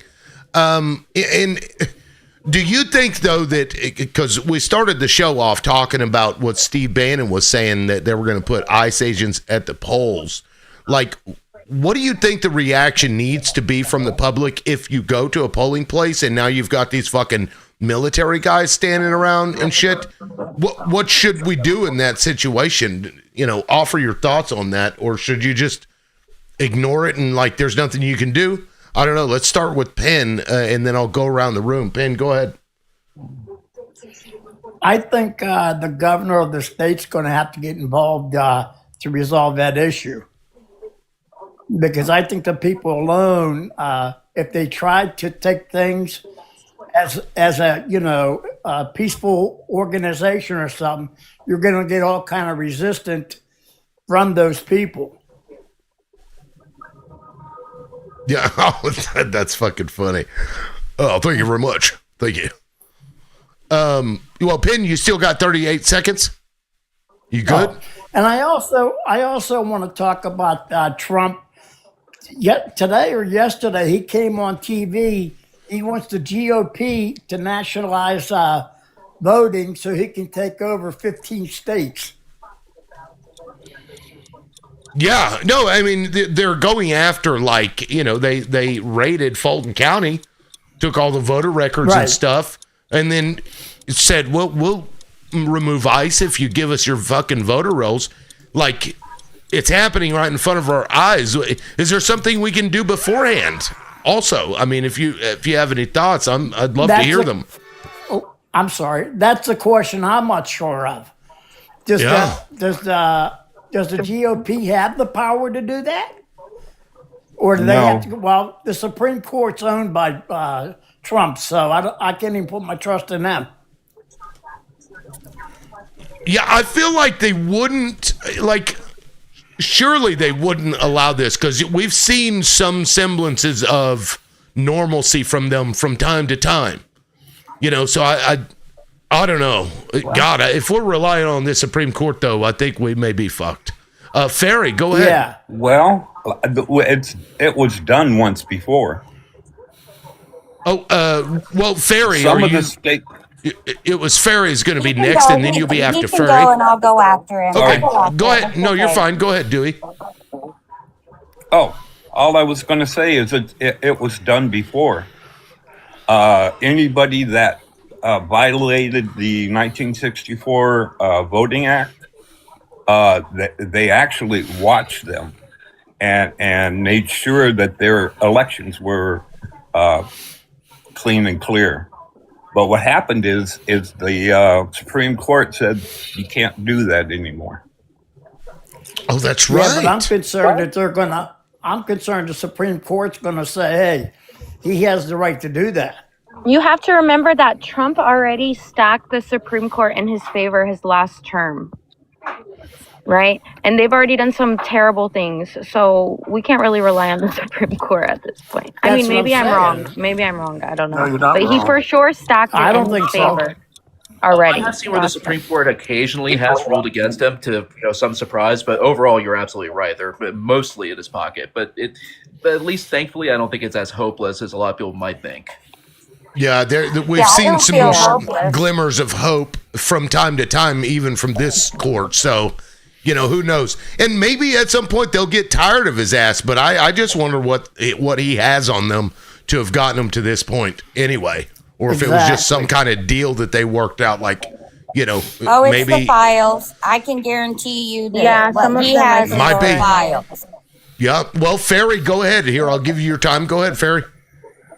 Yeah, I'm kind of going off the topic of voting real quick, but I think he has the files. I think Putin had the files. So there's a lot of people who are probably being mailed. I don't know what words we can use anymore, so I'm trying to be careful. Into voting for him and voting with him, because reading what I've read, there's a lot of people that not only shocked me, but I was like, whoa, it is a very, very big, rich cabal of deviants. Yeah. Well, and I wonder if, well, unless you want your 20 seconds, do you want? No, do you go. Because, I made this before, like, were they deviants before they became wealthy, or is that something that those rich people turn into? Because when you have everything and you don't need anything, what else do you buy? In this case, humans, So is it the chicken or the egg? I don't know. Well, to be that rich, It's a little from column A. you have to hurt people to be that rich. But Period. also, I think not all of them, but a lot of them, it's a family thing. Like, it's literally a generational bloodline thing. Like, the crazy tinfoil hat people were right about that. That's coming out in the files. Now this is your timer, so go ahead and have your say. Go ahead. No, that's what I think a lot of it is, and that's what the victims say as well. That this is what has been going on for generations in their families, and again, I think some of them just got trapped in it. Well, not trapped, because they obviously partook at their own will, right? But we know that it was a blackmail, operation. So not all of them were part of this, cult, the cult of, I don't know if we can say it on here. It starts with a B. I kind of laughed at all of this stuff, but it's all coming out that it's very real. Oh, you mean the Bohemian stuff? Or yeah, the BAAL. Oh, ball. Okay. Yeah, I know what you're talking about. Yeah. Yeah, apparently that's what these families really, that's why they partake in all this stuff. They actually are satanic or like whatever. A religious type thing. Yeah, I mean that's certainly possible. There's also some psychology that deals with that too, because it comes with a level of prestige if you're in this group that nobody else is in. You're in a group that might have 50 people in it and nobody else is allowed. And so in order to become part of this group, you have to, give them compromising material on you. And that could be part of it too. So like the Skull and Bones and shit like that, and the Grove Club out in California, in the forest where they pray to the fucking owl god or whatever. Maybe all of that is to, create that tight-knit, cultish like group where it's mutually assured destruction, could just be as simple as that. Rocky, welcome in. I don't think you've talked yet, but it's your time. Go ahead. Yeah. Thank you for having me. Yeah. I find it mind boggling. My critical thinking is, if you put critical thinking to this whole shit caboodle regime, it's like, he did away with the national security offices. There's no watchdogs in his cabinets. He could literally do whatever he feels like doing, and he's doing it. The Supreme Court is rendered useless. The FBI, there's no investigations on what he does. They're useless, and the whole MAGA regime is wild. They're just wild and do whatever they feel like doing, and it seems like nobody can do anything about it. And it's like he's cutting our entitlements, this big, beautiful bill. He's cutting supplements for children, nutrition programs, child and elder care, and renewable energy, solar, wind, and all that. It's just down the tubes, so. Yeah. There you have it. Fucking I wild, don't know. man. What can we do about it? Well, we can tap the screen. That's what we can do. Let's tap the screen and get to 75K.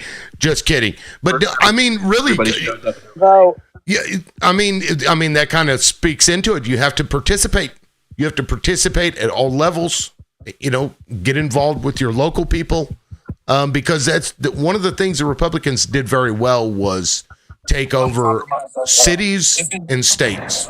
Month time, they make And progress. well, And Ferry, let midterms, me forget about midterms. let me mute Ferry. He's got some Ain't background. going to save us. Yeah, well, and at this point, they got they're midterms. trying to They're take going to it. figure out that shit. Believe me. Yeah, I mean that's the whole prompt I here. think martial law is what he's going to plan on doing. And a matter of fact, since we're kind of back to that, let me play this clip again, and then I'm going to get to Scissor. It'll be his turn to talk. Let me play this clip again in case people missed it. This is Steve Bannon, this fucking dirty bastard. You're damn Yeah. right. We're going to have ICE surround the polls come November. We're not going to sit here and allow you to steal the country again. And you can you can whine and cry and throw your toys out of the pram all you want, but we will never again allow an election to be stolen. And when he says we, all I can think of is P3DOs. You know, we're not going to let you take it from the P3DOs anymore. This guy who was best friends with Epstein, apparently. Oh, I said the word. I shouldn't have said that. Fucking crazy. But that's the plan. And now they're just, giving up the game to see, I guess, like how obvious they can make what they're doing to the public, and the public have nothing that they can do. Maybe that's what they're trying to do, to see just how far they can, laugh at us at our And they'll get away with inability. Right. Yeah, like with the Epstein files. Like they're dropping all this crazy shit. But what's going to happen? Got nothing. Maybe Luigi's. I don't know. We'll see. Scissors, go ahead, man. Yeah, thanks. Well, I was just going to say, and I think it just kind of goes without saying. I mean, the first and most important step of what we can do is just show up in November, and not just show up ourselves, but make sure everybody, and we all know a few people out there who otherwise would not show up in November. We got to make sure they show up too. I mean, that's the first and most important step. And the second step after that, and it's something I've talked about before, and people often laugh and roll their eyes, but I think it's important. We got to elect a leader that I think is going to unite us, and to me, that person is Jon Stewart.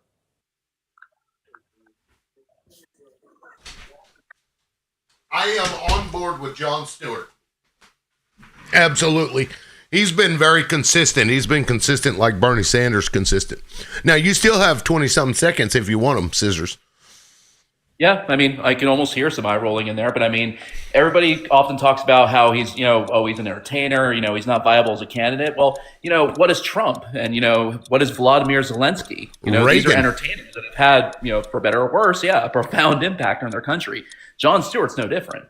And the very fact that he doesn't want the job makes him perfect for it.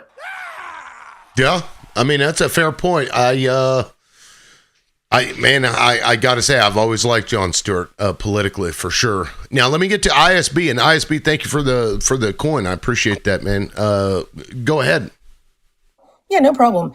I don't know. There's someone up here earlier talking about, what do you call it, cult type things and conspiracies.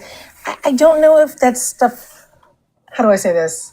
I don't mean to be rude, but I think that goes a little bit too far. And I think that destroys some of our credibility when we start talking about things, because I don't think that's what's happening. I just think this is a bunch of rich people taking advantage of people like they usually do. You know what I mean? I just don't think it's that deep with cult type stuff. I don't know that they're going to allow us to have a election. And I don't know that we have that long. I don't. And I hate to say it like that, but I think something has to happen before the election. And I'm not saying something drastic, but I can't see it waiting that long to the midterms. Yeah. So, I mean, do you think that doesn't play any role whatsoever in it? Like some weird religious cult type thing, like at all? Like, do you acknowledge that there are people that do engage in that kind of craziness? I think it's more of a mutually assured destruction type of thing, right? Where I love that you use Dean.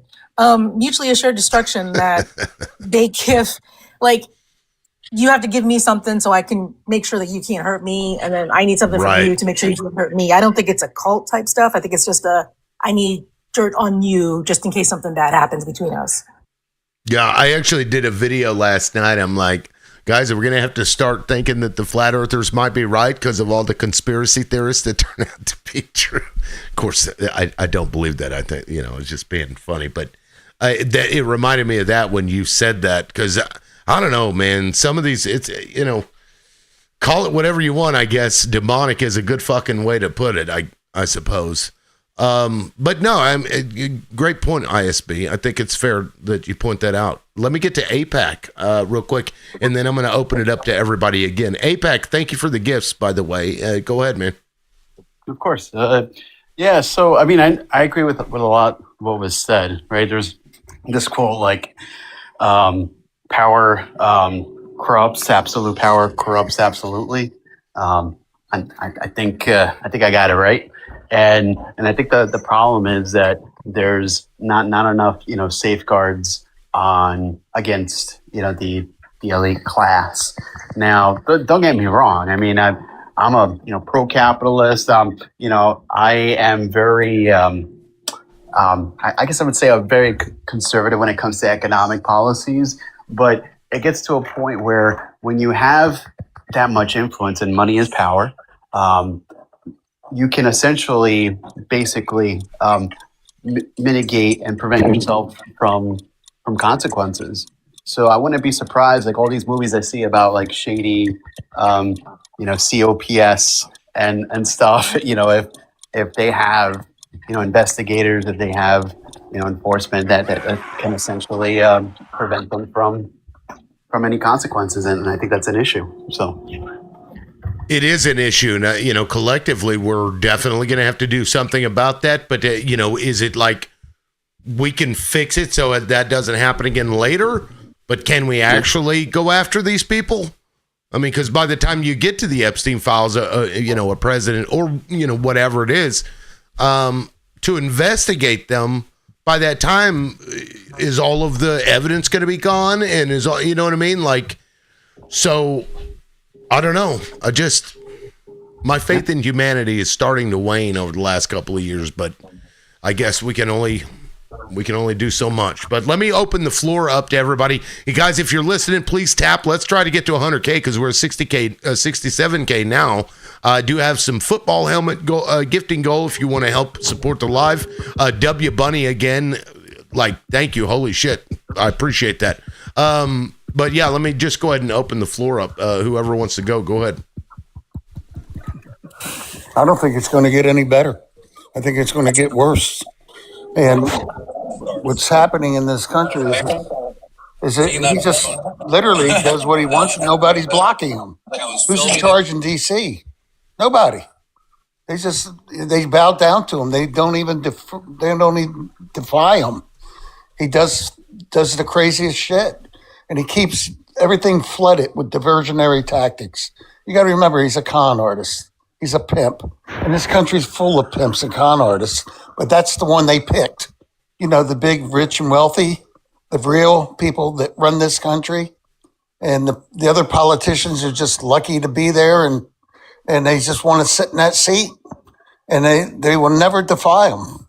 And, because he controls his base of idiots. And I don't know, he's just got this crazy power that none of it makes sense what he's doing, especially with ICE and all that stuff. It's just crazy. He's disrupting this country so bad.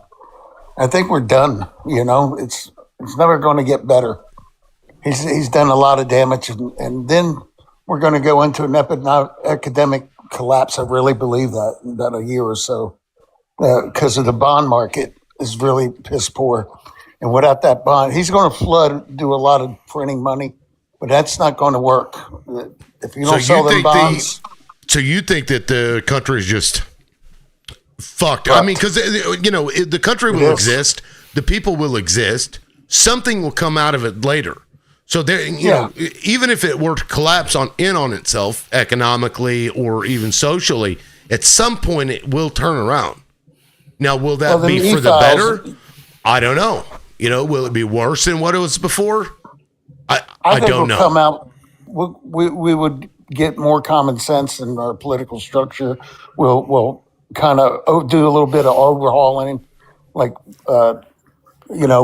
term limits, better qualified people that are more vetted, like your bank transactions, and have a background check on people, and put more of realistic people in there, and have them get on the ballot, and check these people out and see who the hell they are, and stop just people And they're so good at like taking over the media, entertainment, sports, they've done all of those things. So it's like, and now, you see all those data centers popping up. They aren't creating those because you want to, put together a post on Substack using ChatGPT. That's not why they're popping those up. They're putting those out there to surveil everybody's phone conversations and watch you while you sit in your house. This isn't conspiracy like this. They were already busted watching you in TV. Remember the Vizio thing? So, that's what they're doing. And if they're able to do that successfully, whatever, however they get there, can humanity even survive that? Will it literally just be a group of people that are, just overrun it, I don't know that there'd be anything left but violence at that point as a response. I don't know. Does anybody have a ray of hope? Scissor, you said you sent me something, but I don't have any messages from you that I can see, so I'm not sure where you sent that, nor what it was. Well, it was just a quick video that because one thing I hear what Rocky's saying as far as, it just seems like everything is just lost at this point. There's just, no reason to really have much hope anymore. And I can't help but sometimes, kind of fall to the same feelings. But at the same time, I still have to hold on to that there is actually hope on the other side of this. What I was trying to send you, Tim, was something that had a lot to do with that. But I guess I'll try and find another format. With that, I land my plane. Well, now, did you send it? What username did you send it under? I guess my own, Cicero. Well, because I got one. If somebody sent something to my alt, but it wasn't from you. Oh. Yeah, I don't even see anything from Scissor. Anyway, I really need to change my alt's name because it's the same name and it's the same icon, but the @ name is slightly different. I don't know. I don't know. The Scissor. I mean, you acknowledge that the AI monitoring stuff is they're trying to do it on a global scale. Like, you get that, right? Absolutely. And I think that's unfortunately a problem. AI is one of those things where, just like any tool, a hammer can destroy a house just as well as it can build one. And unfortunately, the direction we're going with AI is not a future that I would, unfortunately be optimistic about. But doesn't mean we can't change it. Well, what does that look like? If they're able to monitor everything that you do, and we know that they can do this, guys, because they've been doing it to Palestinians for a long time now. A lot of this technology and the ability to do this came from Israel. Wow. Actually, I have ideas, but I'm not qualified to give them. Go ahead. The Patriot Act's been in force for how long? Since 9/11. Oh, people can't hear you. No, not you. Sorry. Scissor. Sorry, Scissor. Oh, no sound for Scissor. Oh no, Scissor. I'm here. Yeah, I can hear Scissor. I think everybody on the panel can hear. Why don't you go ahead and drop, and then come back because the people in the comments can't hear you. TikTok is glitching or something. I don't know. Scissor, did you hear me? Yep, I'm dropping. Okay, yeah, and then come back. Okay, Dewey, go ahead. I'm sorry. Patriot Act. Oh, the Patriot Act's been in it's effect everyone. for how long? Oh, and that's what they've been. I think I did that. I think I accidentally muted the audio from my computer And so your guys' audio goes to my computer and then goes to the comment section. I think that's okay. I fixed it. Sorry, Scissor. My bad. Pure accident. Go ahead. Patriot Act. Third time's a charm. I got a phone call. I got to get this. It's the Shit, VA. man. Don't answer it yet. That's a good song. Damn you. Awesome code. Well, let us know when you come back. The only hope I think we have is the Supreme Court to actually do their job. And I still got to push for hope. I know. But I got one other question. Say like our retirements and that. Say you have you and your, well, I shouldn't say, I don't know how to say this. Say a couple's married and they lose their partner. Okay, what cracks me up about how they do things, they allow their partner to take the higher the two as far as Social Security and pension. All right. So if you take your husband's, you can't collect yours. And what I want to know is, how come we can't at least get half that pension for our senior citizens? Yeah, I don't know anything about that. I am not to that. I've never looked that up. So if anybody knows, I've never had a pension either. Okay, well, the reason I said is because my mom went through it. They gave her the option. Say your pension's $50,000, all right, and you get $3,000 a month. And my mom, all right, she got $30,000, but she only gets $15,000. All right, she has a right to take my dad's pension and Social Security, but when she does that, she's not allowed to have none of hers. Okay, I'm not sure I follow. I don't know anything about that. I'm not sure what that has to do with AI and like taking over the country, or you just... No, it's just a general question as far as why can't the government give part of their partner's pension to the senior citizen that lost that partner to for the better of the good to help that senior citizen live on a regular basis. Well, I mean, if they were promised it, they should probably get the whole damn thing. They should get both, because otherwise they would have gotten both. Well, I mean, that's, the government don't work that way.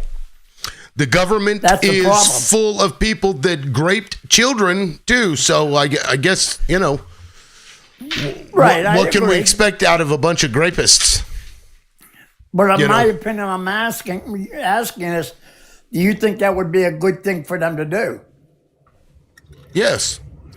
I mean, if somebody has promised something, they should get it. Yeah. Well, right now that don't happen. It's either or. That's what I'm saying. That's what my mom went through. Well, that's a problem. That's something that, you'll have to lobby your representatives for. Yeah, I know. I don't know enough about it really to speak on it or to answer a question. I'm sorry.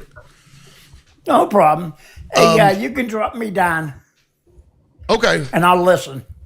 Okay, I mean, you're welcome to stay, but if you'd like to go, okay. Let me drop you down. That is Panther. Okay. Thank you. Now, Dewey, are you back from your phone call? Because I was interested in what you were going to say. I think he's still on the phone call. Okay, well, Jonathan, you haven't spoken in a minute. Did you want to weigh in on what we were talking about? Not necessarily the pensions. I just think that with the AI data systems, I mean, they're always going to put that into place if it benefits corporate America or benefits the government. That's just my thing. And if it benefits those two entities, they're going to do it. They don't give a fuck what the people want. They don't give a fuck about what's best for the people. And I do think it's important for people to get out and vote, but I do not think that we should solely rely on voting alone. We need to rely on a diversity of things to try to effectuate change, in my opinion. Well, voting and now Dewey's back. Now Dewey's back. Yeah, Dewey, you were saying about the Patriot Act? Oh, yeah, it's been in effect, and they've been collecting everything you say, all your emails, looking for certain things. I mean, it's been there for a long time. Collecting, but not analyzing, Dewey. That's the difference. That's the difference. Because now with this technology and these data centers, you know, the government may have been collecting all of your emails and text messages, but they cannot possibly analyze every one of them and look at every one of them, right? And keyword searches and filters or whatever are only so good. Now they can literally analyze everything. And I think that's what those data centers are for. You know, total, either global or you just U.S. surveillance. Well, they call them. They're claiming they're for AI, and that's only what they're claiming. Right. Well, it'll be AI systems that do all of the analysis, because currently they're able to monitor and analyze 8 billion social media posts per day. And that's, you know, that's going to That's crazy. Yeah. And that's what, like, I think a lot of this stuff is. But once they get to that point where like your text message immediately is read and understood and given context by this AI, and if they determine that your conversation is now leading you into, you know, being radicalized, or you're becoming more radicalized, the AI is going to analyze that. And then you're going to have what's called pre-crime, like the Minority Report. Yeah. That's possible. Yeah, I mean, that's where we're heading. And if it gets to that point, what can you do? Do you think that's a United States issue or a global issue? Well, I don't know if they're doing it globally just yet, but they're certainly deploying it here. I think the goal is on a global scale, yes. Because I believe that the people that are doing these things and pushing this, and it always goes back to the same country, I think that they want to run the world, you know, or control it in some way. Do you think our country is the only country that's sort of buying into the whole thing? Or do you think other countries are, when I say countries, I mean like first world countries at our level? I think other countries are, but it's not to the level I don't think that America is. And those other countries, because of what we're doing right now, are starting to look at all of this and think there's something wrong here, despite, you know, long-term support for that other country that's actually pulling the strings. I know people think I'm crazy, but we watched them flaunt and joke about, and look what we could do, a 10-year plot to blow up walkie-talkies and pagers. and cell phones. They've been blowing up cell phones since the 90s. Yeah. Crazy. But China is ahead of us on AI. I mean, maybe, but they also are lagging in chips. You know, they're not too. They're not completely there, you know, alongside of, but you know, now China opposes, as far as I'm aware, that country, because I think they see what they're doing. I don't know. I just what do you do? Because if that happens, they'll have an excuse to go into your house, raid your shit, kidnap you, and nobody's gonna hear from you again. You know, this is some 1984 shit. AI that I kind of see with it is that, yeah, it's definitely a problem with what we're doing in this country. But at the same time, we also have to consider the possibility of, you know, not necessarily China, but, you know, more specifically the CCCP from gaining an edge in the AI race. Right now, we still have a very slight edge. It's literally like a 6 to 8 month edge. And the thing is, in order to back away from the potential negative future that we're looking at with AI, mainly in the control of a few, you know, tech company oligarchy types, is to basically, you know, slow things down essentially. And if we do that, we potentially lose our lead with China. Now, I'm not necessarily advocating that as basically a strategy or saying that we shouldn't do the opposite. It's really going to take something where we have to kind of thread the needle, where we basically prevent, controlling a future where AI is used to control us, while also maintaining a lead enough to basically be others bad actors to the punch, if that makes sense. So it's a tricky balancing act. Do you think that we are ahead? I don't even think we're ahead. I don't think so either. In quantifiable values Yes. of AI compute, we're ahead. Yeah, it's in terms of chips, especially because we've, especially under Biden, they, kind of restricted that to a degree. But I mean, I don't know that I'd say negligible, because their gains, they used to be a lot further behind than they are. They're gaining on us, in that you can see. But again, like I'm not scared of China surpassing us in chips or whatever. You know what I mean? Like I just don't have that they're the enemy and we have to like hurt them and keep them down in order for us to succeed. I just, I feel like as a, humanity, we can all do it together. I agree. That's why I specify the CCCP as opposed to China as a people and a culture. Yeah. I don't, well, does anybody disagree that this is the way the U.S. government is going towards this like complete and total surveillance state? Does anybody have an opposing opinion on that? No, I think you're probably true. And actually the biggest race for EI is to give it into the military. Yeah, well, he did make generals of those fucking tech bro executives. Yeah. Can I throw something in here? Oh, yes, Big Kev. My apologies. I brought you up. I don't think you've spoken yet. By all means, go ahead, man. It's really a mixed bag. I believe that they kind of have us focused on the wrong point in the discussion. I believe that the point in the discussion that we should be focused on is control and oversight of the development and implementation. It's here. It's not going anywhere. And because we know it exists, if we stand back and get bogged down in the argument about whether we should have it, they're already doing it. We live in a surveillance state. This app is evidence of that. They can literally stop your conversation in the middle of you typing. I don't know if anybody has noticed that, particularly since the new ownership stepped in. They can catch you in the middle of you typing a comment. So we have to be conscious of the fact that it's here. I was not aware, and this is, this may be anecdotal, but I was not even aware of the battle for oversight till the beginning of last year. I never understood, one of the things I never understood was what was this big attack against Harvard University? It didn't even make sense. And then I understood that their team is one of the legal teams that's in the battle about control and how it's implemented. And I think that's important. I use AI. I actually love it. It gives answers. It's a great sourcing tool, but we have to remember we want to use it as a tool. They're trying to use it as control. So the dynamics are important. And I don't want to platform, but we have to get into that discussion.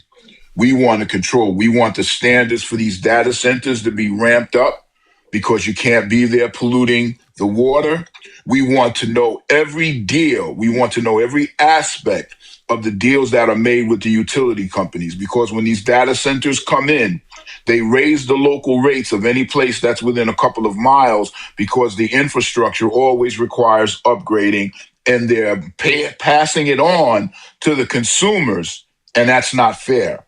And where this money is going, and it's for the Orange Emperor's data super states that he wants to build, allow them to build super cities. No, we're going to dead that. They're going to pay taxes.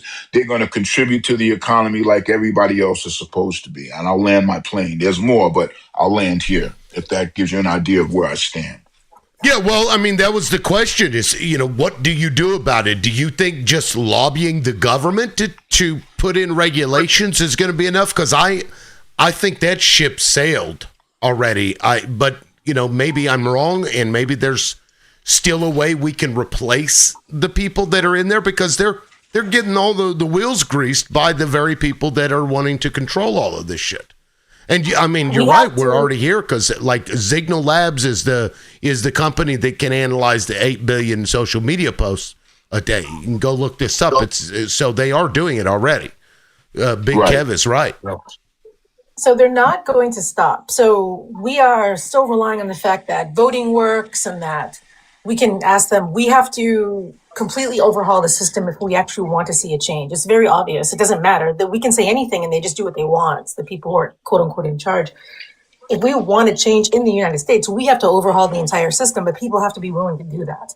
And I'm sorry, but I think we're kind of lazy as Americans. That would take a constitutional, another constitutional Congress. So to be able to pull it and redo it. I think we, the people, would have to fight for that, though. Like, and I'm not saying like over to the government. I'm saying we would have to fight for it. They're not going to just do it out of the kindness of their own hearts. They're in control. They like the control. Imagine if you did a constitutional convention and you added, restrictions to this AI stuff. I have a feeling that the powers that be would then destroy the country in order to rewrite the Constitution in their own image. They're already trying to do that. Right. Taking the vote, we want the vote controlled by the federal government. Are you kidding me? But here's the thing. We live in an environment where many things can be right at the same time, even when they stand in opposition to each other. Can we tell them, stop doing it? Technically, they would say, all right, let's say we get a vote. We're going to tell them, stop doing it. And they say, okay, we're stopping. But we know full well that they're not going to stop, right? It's the things that happen behind the curtain. And that's what we have to get an eye on. And that's where we have to get control. We need a systemic overhaul. We definitely need a systemic overhaul because right now there's a lot of sand in the machinery. And when these wheels grind to a halt, a lot of people are going to suffer. So we really have to be aggressive in our actions and how we proceed. And as ISB said, unfortunately, we are really too comfortable. And I know that sounds crazy when you say it, but they are really, really, really, we are way too comfortable. We're too comfortable and we're uneducated. We're the only country, really, that believes the world is flat and doesn't believe in science. So somehow, and I know the reason, but somehow they have convinced the majority of people to deny education, deny being an educated person, and to believe whatever nonsense comes from people who are, like us, just on the internet talking, that may or may not have any kind of, more than likely not, have any kind of education in any area at all. So that is our country, unfortunately, now. And I don't think we have enough people that understand that. Well, I put up, it's funny, I posted the other day, I sat and I used AI for some of my information, honestly, but we've never settled the discussion about what has more value, being middle income or middle class. And this is where the devaluation of education that you're speaking of comes from. We listen to the people that have the most money. Who do you listen to? The guy that just got off the bus or the guy that pulled up to the door in the Rolls? We listen to the Rolls. But unfortunately, the accumulation of wealth may signal a vast skill in one particular aspect of life, but it is no way an indicator of humanity, empathy, or intelligence. I have to drop, but thank you. Yeah, no, thanks, dude. It's always a pleasure. Let me pull up this this thing here. This was from the Signal people, right? And what they're able to do. It says at the bottom that they can, analyze 8 billion different things. They have like 59 fucking whatever the fuck it's called, terabytes of data generated daily on social media alone. And their goal is to analyze all of it and then send out alerts in order to, save it or whatever. For example, right here, Signal's watch floor detected a tweet posted on July 12th, 2023. So this was 2 fucking years ago, that shared an image of Justice Kavanaugh in the Mall of America.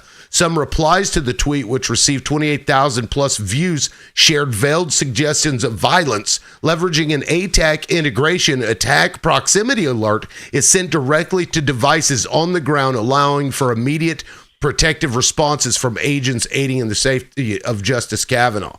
So that's the kind of shit that they're doing here. And right here, talking about somebody had filmed from above an apartment building in Gaza and posted it on Telegram, and immediately Signal was able to find that because of face recognition. They were able to find out who all was there on the ground that was being watched and who all was in the room with the person that was recording the goddamn video. This was 2 years ago. And this shit is done. So, like 2 years later, imagine what the fuck they're able to do with the updates to AI and its, ability to do analysis and shit. Signal. And ICE is now using this same technology. I know a lot of people think I'm crazy conspiracy person, but all of this stuff is you can look it up yourself. No, I just read that the other day. Yeah, it's all fucking real. Like they have the ability, ICE agents have the ability to, in real time, because they use private corporations that aren't government and they aren't restricted by the Constitution, they can open up a map and then they can scroll in and see all of the phones that are in an area. They don't even have to be in the area. So they can go to a city, find a location. They can look at all of the phones that are there and then pick a phone, and they can trace that phone back where it was going throughout the last fucking several months if they wanted to see what houses it went to, how long it was there, who was in proximity to that phone. All of that stuff ICE has control of now at their fucking fingertips on their goddamn cell phones. The government pays for this currently today. They have a better record of what you've been doing this week than your wife does. That's right. It's very serious and very disconcerting when my question this year was, why is social media partnering with defense firms? What's going on here? Why are they developing this type of technology? We're supposed to be able to speak and say what we want to say. I mean, listen, there's always been some sort of covert operation. They always want to know what's going on. But at the same time, it's getting a little bit extreme. And the clue is true leadership doesn't use brutality. True leadership doesn't use violence. True leadership does the will of the people. They work with people. When you only have this type of situation, when you are looking to shut stuff down, that's you can say shit for me. You can say shit on here, and fuck. Yeah, no, that's fine. Yeah, no, it's pretty wild. It's awesome because of just the fact that we're able to do shit like this now, but it's creepy, it's scary as fuck. 1984 wasn't supposed to be a documentary, but here we are. It's fucking crazy. I mean, this thing in that file, and maybe I should put that in my Discord, but in that file is talking about analyzing 5,000 posts a second. Crazy. Yeah, I'm so scared for our democracy, and there are times where I'm out protesting and it's me and one other gentleman, but we're out on that corner and we've got our sign. I mean, that's the only thing I know to do. I don't know what else we can do. Besides vote. Sorry. Liberal, Vote. I'm following you now. I have to drop because I was supposed to do something else.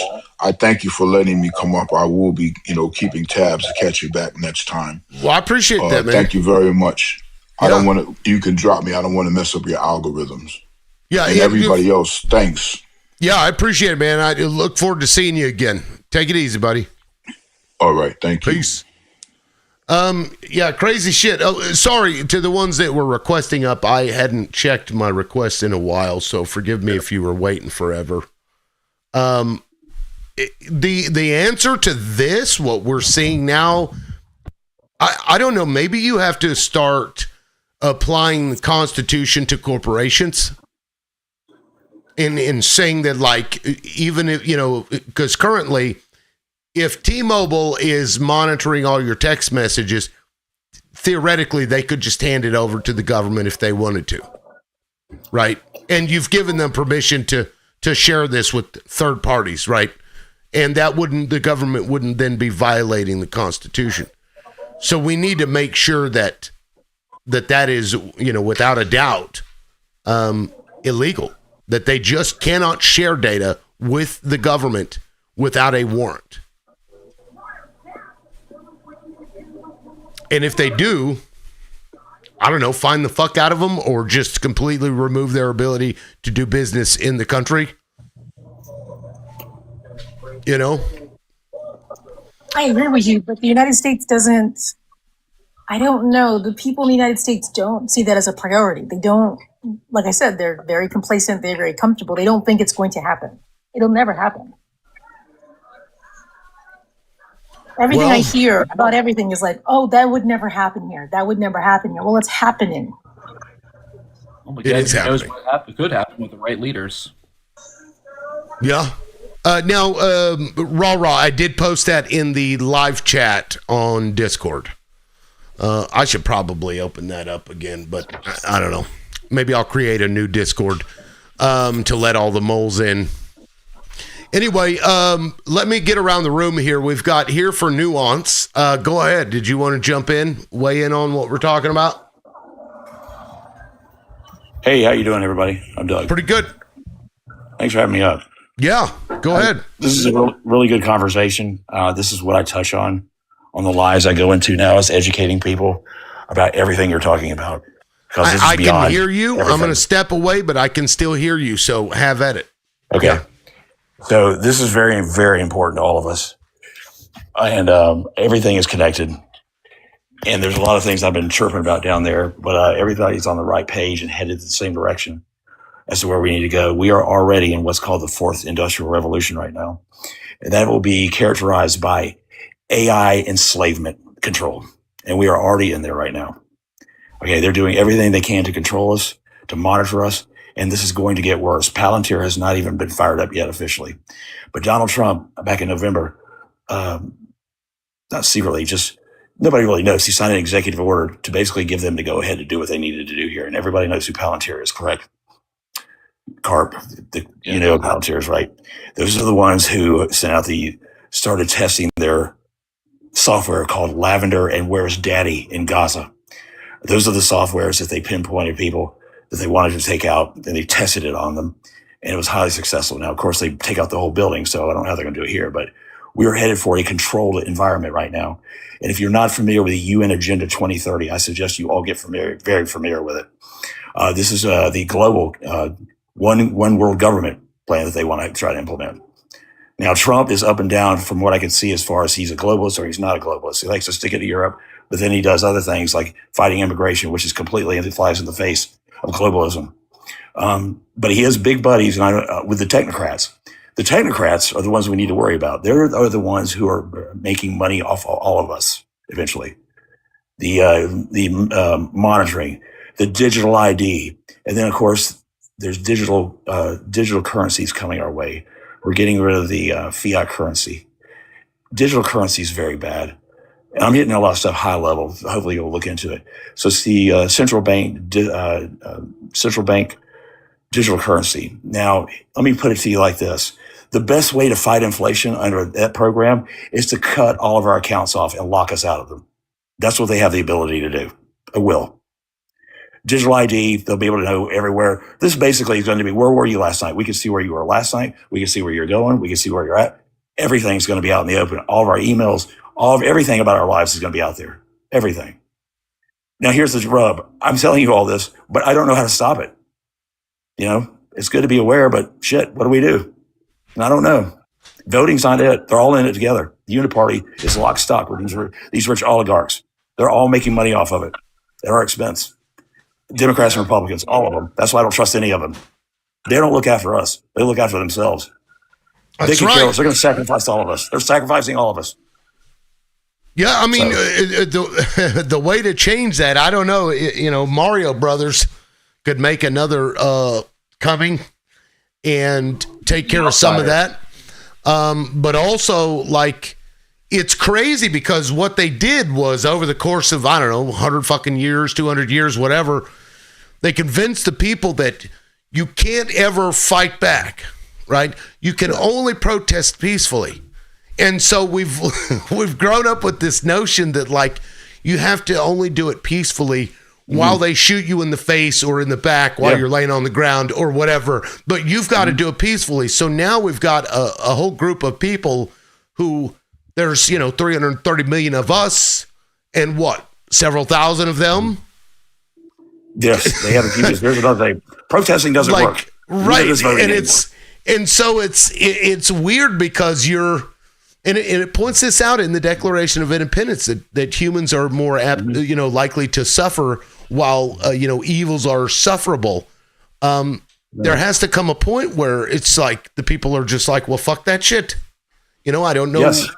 I don't know when that happens, or and I'm sure everybody's waiting for everybody else to jump in there, but do it first, right? Right, and so then nobody ends up doing it because they're like, well, Joe Bob down the street, I was just waiting for his signal. And he's like, well, I'm waiting for Joe Bob's signal too. What are you talking about? So everybody's just sitting around waiting.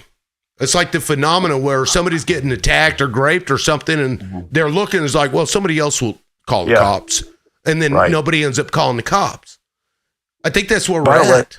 Yeah, by the way, Minneapolis is a psyop. Everything's a psyop. Everything is a psyop or a false flag. If you look back in the history, it is. You've got people who are protesting, and Ferry up there. Careful, because TikTok is, you got to use coded language. I don't know what the code hypothetically, let's say it is. Hypothetically. Right. Educational purpose only. Anyway, there are people on the left who there's control of opposition, paid as crisis actors. They do that, and then the other side plays off of it. Sorry. Wrong way. Buddy, did you mean to come up? Fault, bitch. I think we just heard something we weren't supposed to hear. She's Is that tapping. That's my lady. I'm kidding. No, Bunny comes up on accident all the time. I'll drop her down.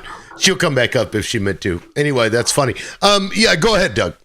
Sorry. I was going to say, this is controlled opposition because there's a lot of people they're up there. It's just like all of a sudden, ICE is doing one thing. They're out in front of public. They're doing all these crazy things to get themselves in trouble or to put the message out there, don't mess with us. And Trump is using it as it's going to be like a paramilitary, a private army. And it's militarized.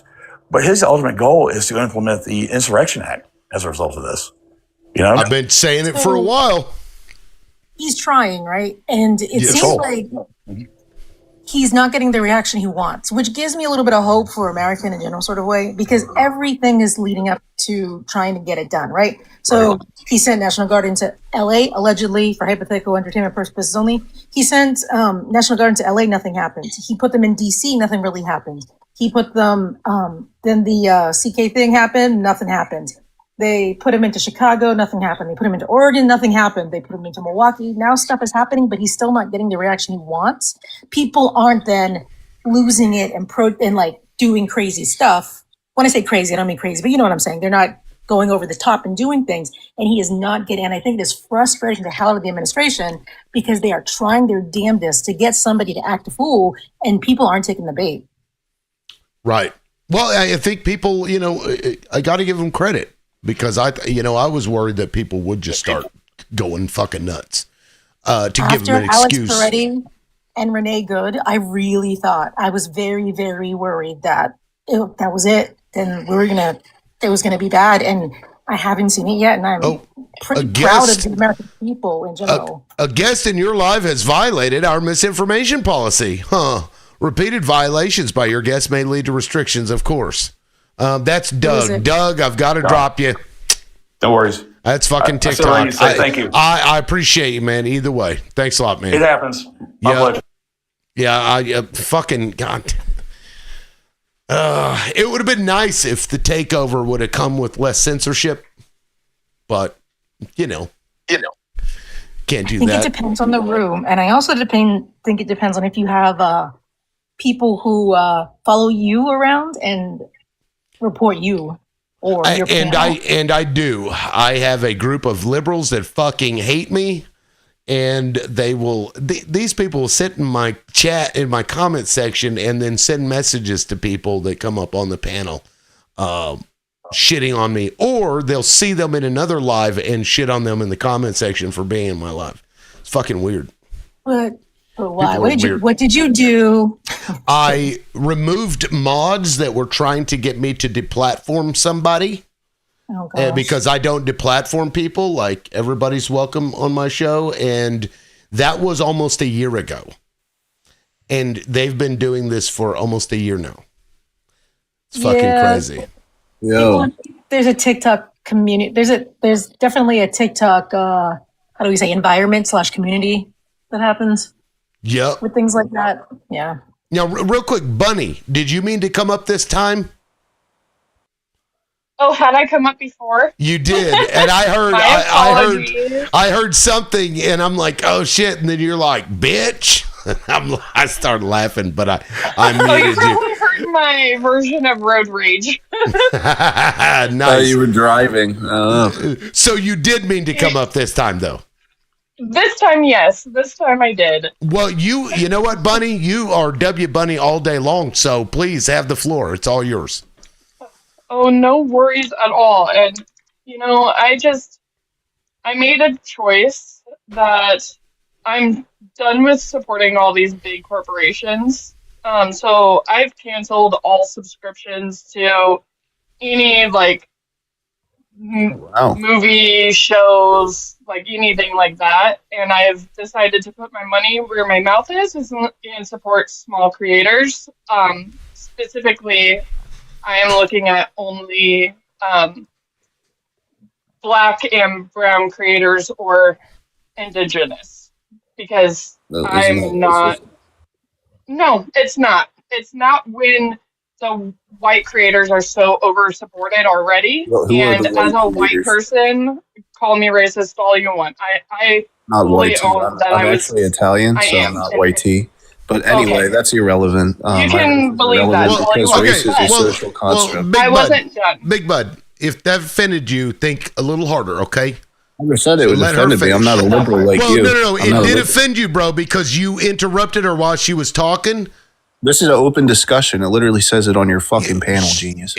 Look right here. Can you read, sir? What does that say? Swearing.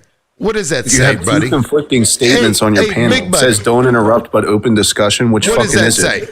What does that say? Fucking is it? Okay, this open discussion. Do you see the time left on open discussion, Big Bud? Yeah, I see it's still running. It's still running. Is it at 0 minutes and 0 Usually they seconds? call that a buzzer beater. So Usually you they call see that a buzzer this. beater. No. You see this, and he's You're like, a yeah, but it buzzer. says open discussion was I don't 0 hear a minutes buzzer. and 0 seconds. Let me go ahead and interrupt. Yeah, so it should be open because discussion now. You're offended. You got offended because a I'm woman not a was liberal. saying something that you didn't like, and you wanted to interrupt her. Do you do that a lot, sir? No, it has nothing to do with misandry, and you know it. Oh, it doesn't? Well, it has nothing to do with misandry? You saying that she's a Actually, we were talking about misandrist? racism. If you were paying attention. It's a debate, bro. No, I'm just asking. You're the No, one we that were brought talking it up. about race. You brought up You're kinda off topic You here. said misandry, sir. I didn't say I misandry. said You it said doesn't have to do with misandry. Do I you never not said listen it to did. any words that come out of anybody's I mouth? didn't say that it had anything to do with misandry, did I? Did I? Right, so I was just confirming. I literally said the same thing. You got offended, man. It's kind of funny. You need to think a Really? little harder, okay? Even though I'm not a Here's liberal, what I we're got gonna do. offended. Here's what we're gonna do. Next time I'll say big We're going to. Even though I'm not a liberal. Here's So what we'll it's do, Big directed Bud. at you. Since you're not offended, I'm not go ahead and hold off and let her finish her statement, and then we'll go to you. Okay, Bunny, please go ahead. Yes. So to finish, I do understand. Also wanted to address a comment. I understand supporting TikTok is not much better. However, I do try to support him through the Green app as much as I can. My problem is we're also trying to boost him so more people see him, and it's a double-edged sword. You kind of have to support both in order to support and boost him. But either way, I just came up to do a announcement for you, aside from all Thank of you. that fun stuff. I just wanted to say, everybody, please make sure that you are liking and commenting, both of which help boost this the live and get it out.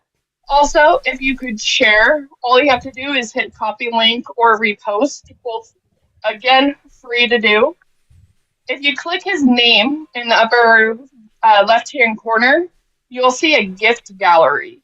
If you could fill that up, that also will help create yours, and like it helps boost him in the algorithms. Excuse me, I can't English. As well as, obviously, if you can become a super fan, that also helps boost his algorithm and gives you extra little bonuses like the fun stickers. So that is all I wanted to say, and Thank you, I Bunny. hope everyone has a grand day. Thank you so much, Bunny. I appreciate that. Bunny knows I hate doing PSAs and I always forget when we get excited in conversation. Thank you, Bunny. Now, Big Bud, please, the floor. Go ahead, man. Take it away. Well, she's not even I'm gonna here. drop real quick, but it was a great conversation, everybody. What's the point at this point? Who She was just that? left. Oh, Scissor, thank you. I appreciate it, man. Take it easy. She just flipped and left. Well, she came up to do a PSA. Yeah, talking about how she only supports Black and Native American indigenous creators. She said indigenous, even though Native Americans aren't indigenous to the country, you know. Aren't? You never heard of the Bering Strait Land Bridge? Genius. Okay, so what's your so point, basically Steve? all humans are from Africa. So you can only say that you're indigenous from Africa. Is that what you're saying, Big Bud? If you're the original group of people, all humans conquer other groups of humans. That's So silly. big. Nobody's indigenous. Well, So the big. word indigenous didn't come until after colonial European colonialism because Right, it that's wasn't almost like- necessary. because it didn't It exist. wasn't necessary until Europe went around and colonized 90% of the earth. You're Yeah, saying your that other talking groups points of are people very- didn't do that. are Just because dis- the Europeans did it more than others doesn't make it less morally indignant. So big. Your talking points are similar as about 100 other guys on here. You're very debate bro-ish. Do you have Yeah, that's new totally points? relevant to the conversation. Well, it is very relevant. Totally Do you on have topic. new Have you noticed he points? starts talking rude when a woman talks? Yeah, he does. Hello. That's a So- sexist statement. Yeah. Fucking So sexist. do you have know any that really points? well, wouldn't Big. you? Okay, Big. so Do you have any new points that we can I'm going to discuss bring on in the panel? I'm going Yeah. to bring in the individual timer. I think Big You let Bud, me speak. are you So basically much for done having with, the floor. with what you were saying? Well, I gave you the floor. Liberal, And then is it you- okay Well, to you do didn't, actually- because people I did interrupted come me. up I with thought we it. weren't allowed to interrupt. No. You actually said that you didn't want to say anything because she had left. That's what you said. Now, if you used your eyes, you would see that she's back on the panel. Yes, Well, I just that's why brought her I came up. back, because you were bitching. Yeah. So now No, somebody I'm else, bitching. real quick. Big Even though Bud. Big even Bud, though I'm hold the on real male, quick. I'm bitching. Hey, hold on, real quick, Big Bud. I Misogyny heard right there. somebody else say something about coming up whenever I brought up the timer. Who was that? And what was I it? was trying to say I came up for a reason. There's MAGA people on here now, literally going around saying that the children in the files aren't children; they're dwarfs. They're trying to spin it. Oh wow! I'm being legit. Wow, that's the first I've heard of that one, but that's not surprising Yeah, no, at all. I was literally in a live like 20 minutes ago, and the Wow. guy was like, "Guys, don't believe everything you see. They're dwarfs, and the Musk family have been making synthetic people since 1985. They've gone off the deep end." That is and I'm a guy that worships nuts. Mothman saying that. Yeah, they've That's absolutely gone off nuts. the deep end because they're spiraling because they've realized they're up against the wall. Like, the It's time's defending the indefensible, so they just change the reality so that they can Yeah. defend Rick and Morty So reality every little TV. girl- That's wild. Yeah, no, I hadn't heard that yet. So, Father, thank you for bringing that up. I think that was Father talking. Now, you did cut out there, but I would like to go back to Big Bud. I'm going to give you your 65 seconds, and then we'll go to Bunny. Go ahead, Big Bud. Right. So Bunny was on here saying that she typically supports small creators, but specifically Black and Indigenous creators. So if I were to come on here and say I only support YT creators, whatever that even fucking means, right? So if I just support YT creators, are you going to say that's racist?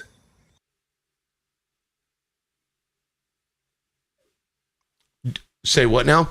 Are you yielding your time for Yeah, this? you still have Asking you a 37 question. seconds. I'm asking you a question. Yeah, I would like to regain my time. Okay. Go ahead. What you were at? What 38? Let me. Okay, so he asked you a question. Go ahead. Right. So if I said I only support YT creators, wouldn't that be racist? Would that be racist, Bunny? Or is that to Would that everybody? be No, I'm pretty sure it was to me. Yeah, that would, because So you are YT racist. create. Okay, you can believe that. However, here's the thing: YT creators have always been promoted. YT people have always been promoted. Again, who are the YT Now, people? hey, let's be quiet again, please. Well, you Big just boy used an panties. identifying group, Big right? boy So I don't know who panties. you're talking about. You Big boy just said panties, YT buddy. people. Who are the Hey, YT people? So are you hey, going to little actually use buddies, debate rules, big Big Bud, and panties. let her speak while you're finished? Like she didn't interrupt you, so She already answered the question, right? no, she didn't. So when she says she's done, she's She done. literally answered the question. So She did not answer the question. she Okay. did. She Be said Well, yes. she quiet. It's said racist. she said You yes, it fucking would be idiot. racist. You Okay. fucking Well, idiot. Pay the fuck attention. It's fucking free. okay. Big Why Bud. are you so angry? Have Big white Bud. people ever been Yeah. discriminated against in mass? In Big Bud. mass, like In mass, the time as when Italians as a were lynched in person. New Orleans in the 1800s. Are you really gonna try that? Oh, you know, it Really? was only the Come largest on, lynching buddy. in American Come history, and it was on, Italians. buddy. Come Big on, Bud is buddy. taking brain cells out of Come all our on, buddy. brains. Okay. We can do better. So in mass, on a systemic level, Big Bud in America. I told you, in New Orleans in the 1800s, a bunch of Italians were rounded up and murdered. Okay. Okay, so do you want to know the history of what happened? It was the in largest general? lynching in American history. So prior to the Civil Rights Act, it wasn't us versus them. Them were Italians, Irish, Black, minorities, anybody who they felt immigrated over. So, you know, all the issues about Irish, about French. The reason we had those slurs for them is because that was the United States. When the Civil Rights Act and the freeing of slaves and stuff started, especially the Civil Rights Act, it became an, they freed them. This is what's going to happen now. They're all going to vote for them. So after that, it became we are not Italian, French, blah, blah, blah. We are white. You can look at the history. So what they did is they tricked the white people, Italian, French, German, to believe that now they are all part of this big, huge white pool of people. That way they could keep them in a voting pool that would not kick them out of being able to win other elections. That is literally the history. And the fact that that group of people were able to be fooled and believe that they cared about them is pretty concerning in a general sort of way. So were they fooled in the 1800s in America, or were they fooled in the 1400s in Europe? All this to say, at the end of the day, you put your money where you want to. I made a general statement that that is where my money is going. Welcome That to doesn't Black make you not History racist. Month, motherfucker. Yeah. I mean, Well, you're making me hate Right, white so if I people took right all my now, and money I'm and white gave it to the too. triple K, right, that would probably be also Sparky. racist. I think that was Sparky. Okay, Big Bud, you got 39 Remind me of seconds. David Duke, my life savings. That would probably be racist. She answered your question, so you got 39 seconds left. Go ahead. So she just acknowledges that she is racist. She's not going to do anything about it, but continue to be racist. Yep, sounds like typical TikTok. That's all he had to say You still right have- there. You Right still there, have liberal. 30 That's seconds. all he had to say. Well, hold on. It's his timer. 30 seconds. Do you need them? Fine, you can open that's fine. Okay. No, I just wanted to interrupt him. Sorry. Well, that's fine. You can interrupt me on the open panel. Okay, so, well, we're not there yet. Let me start at the top left because there's a few people that haven't spoken yet. Here for Nuance, are you still there? Because you are muted. Hi, I am here. I have my kid in the background. Well, I have my kid watching TV in the background. I don't know how long I can speak. I did want to say you had a good panel going on, and I like the content that you were talking about. What I had wanted to say, I don't know, maybe 10 minutes ago, 20 minutes ago, was, I think one way to help things is that like Steve Bannon, like he this is like what he has envisioned. All this fighting. He wants the left and the right to be so far apart. And Trump ran on wedge issues, and that we really need to unwedge ourselves, and that's one way of fighting back. Where all these small little things, we have to get in to the nitty gritty so people aren't as brainwashed about them. Yeah, thank you, Nuance. Sounds like you are here for Nuance. Hazem, welcome in. Go ahead, man. If I'm mispronouncing that, forgive me. Hazem, you are muted. Hazem going once, going twice, 3 times. Sold. All right, Sparky, go ahead. Yeah, I'm here. How you doing? Doing fine, man. Good to see you again. Go ahead. I want to try and speak like I'm glitching because I don't want you to get dropped. Isn't the Insurrection Act declaration of WAR against your own people? That question was to who? To everybody. Against our own people? What language was that, bro? That was It's TikTok language because I don't want to say the word. I've said it before. I think it's fine. What are you? Okay. Is he talking about the If Boogaloo? The declaration. What was he talking about? An insurrection declaration means we like the are Boogaloo. at war with ourselves. That's what that means. Like in Don't fool 2020. yourselves. No. Yes, on January 6th, 2020, we did not have an insurrection. Nobody was charged for January 6th, 2021. sedition. They were charged with sedition. But that's my question. If we have declaration of insurrection that the president puts out, are we not in war with each other? I mean, well, technically it'd be the government, against Insurrection the isn't a people. war, so no. Technically yeah, just an insurrection. It would be, because you're declaring that your citizens are violating the law, and that now we are, how do I put this? That we are the enemy of the state, of the government, if he deems it insurrection. Okay. I guess I'm not sure I understand where we're going with this. Sparky, what were you thinking when you brought it up? Well, Doug, before he got demoted, he was talking about the Insurrection Act. Then he got demoted, so that's why I was hesitant to use the word. But, I mean, just in general, isn't that the government's declaration of war against the people? I mean... because, like you said, and like everybody said, the protesters are keeping it all pretty good in line. There's been no mass pew-pewing of government employees. But if the Insurrection Act gets declared, all bets are off, aren't they? Because that means you're going to have military marching down your street.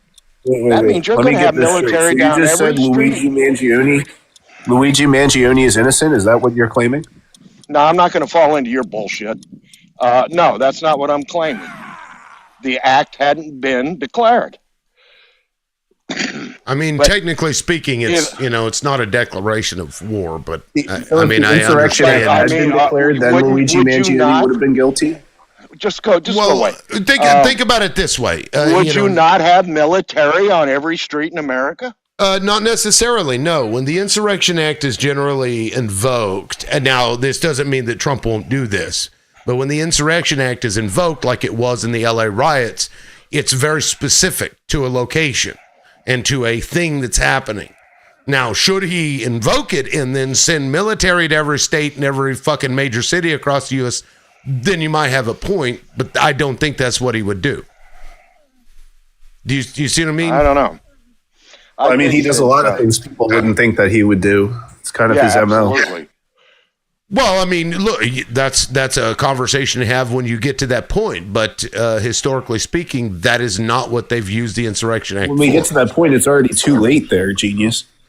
Okay. Why do you got to insult everybody? What's your He's game, not dude? insulting You me, come on Sparky. here. Oh, he's and a he debate belittles bro. everyone. Yeah, and he I goes know. on and on. There's nothing that Big Bud. buddy. There's nothing that Big Bud can say that I would find insulting, because I understand what Big Bud is doing. This is entertainment for him. I don't know if you've been on TikTok long, but these guys are just, early 20s, mid 20s that just like to come on and say the same thing. Like it's Right. No, I've been around a little bit. yeah. So they're just debate bros. They have the same cadence. They have the same talking points. It's the same all the time. Except this one isn't actually that good. I mean, he got smoked earlier when he was talking about misandry, which apparently you don't even know what misandry means. But No, I wasn't even talking it was about funny. You were misandry. up I was here talking for about all of racism. 5 minutes and then got cooked by your own words. Yeah. Because I literally said misandry wasn't a topic I was talking about, but okay. Except you don't even know what misandry means. I do know what misandry means. Okay. Thank Apparently you. not. I'll wait until you figure it out on your own. And then you'll be like, that asshole. And then you'll feel stupid all over again when you go and look up the definition of misandry. And then knowing that that'll happen is entertainment enough for me. Thank you, Sparky. I appreciate it, man. You have a good one. And let me check and see if we've got any other guests so far. Nope. Now we do have openings if you guys want to join. But so to the Insurrection So it's okay Act. for you to allow other people on the panel to speak about sexism, right? Like ISB, for example, calling me a debate bro when that's not even my fucking name. No, it's your Okay, identity. that has nothing to do with anything. My fucking identity either. You don't know me, fucking bitch. Oh. Okay. Well, Are if you- you're are you look, mad? you can't look. I have to Stop disconnect you it. now because look, on TikTok, they are now going after harassment and bullying. So you can't call names and stuff like that. You can't do that. Okay. Because I have to protect my live, and when you do that, it's harmful to the live. While I personally, would let that slide, I have to protect the show. Rage, what's up? Go ahead. Hi, liberal. How you doing today? Doing okay. Good. I just wanted to add to the last guest. I believe he was wrong. It's not debate, bro. It's beta, bro. Just That's pretty good. my opinion. That's pretty good. Good. Love it. That's pretty funny. That All is right, good. you can drop me. I just had to get my point in. Thanks, That's guys. fucking hilarious. Oh That's my hilarious. God. There we go. All right, I'll go ahead and drop you down. That's really good. Damn, I wish he was still up here when you said that. He would have fucking called you every name in the book. Thank you, Yes. Rage. We'll see you. He's got to work on his technique. They're usually calmer than that for a while. Yeah. Yes. It usually isn't until they're really starting. Of course, he probably got like that because I think he realized mid-sentence that he, used the wrong word. Probably. Misandry. That's fucking funny. Anyway, we've got an administration who is coming out saying he's going to nationalize the voting, which, what the fuck is even that? It's whatever. And then you've got Steve Bannon, who has been this guy's like PR guy for a long time. I think Steve Bannon is one of the main reasons Trump was elected in the first damn place. And then they're raiding the election agencies in like Fulton County and begging for it from Minnesota. What do you do whenever it happens? Like when they're literally, you got military personnel or people that look like military personnel at the polling place. Like what the fuck do we, I don't think we can just ignore that, but what do you do? Somebody in the comment section at the time, I'd asked this question earlier, was talking about like parallel forces. If they're going to stand there, maybe you put a armed militia up at the polling place too, to stand across from them. Is that what you do? I don't know. Yeah, that's the question I have because I'm never gonna not vote as long as we have that system. But it is. I mean, really, how do we stop it? Because we are so far. A lot of people don't understand that we are already under martial law. Just having those troops. There's martial law right now in Minneapolis. If you watch that, that's exactly what it is. They just haven't announced it. Yeah, I mean, at that point, I think, martial law is close to what you could call it, for sure. Yeah. And how do you, if one person pops off and everybody pops off, then he's going to it's going to go exactly the way he wants, and he's going to call it the Insurrection Act, and now we can't hold the vote because now we're at war with one another, blah, blah, blah. It's a scary idea. Like, scary. This is not the America that I brought kids into for.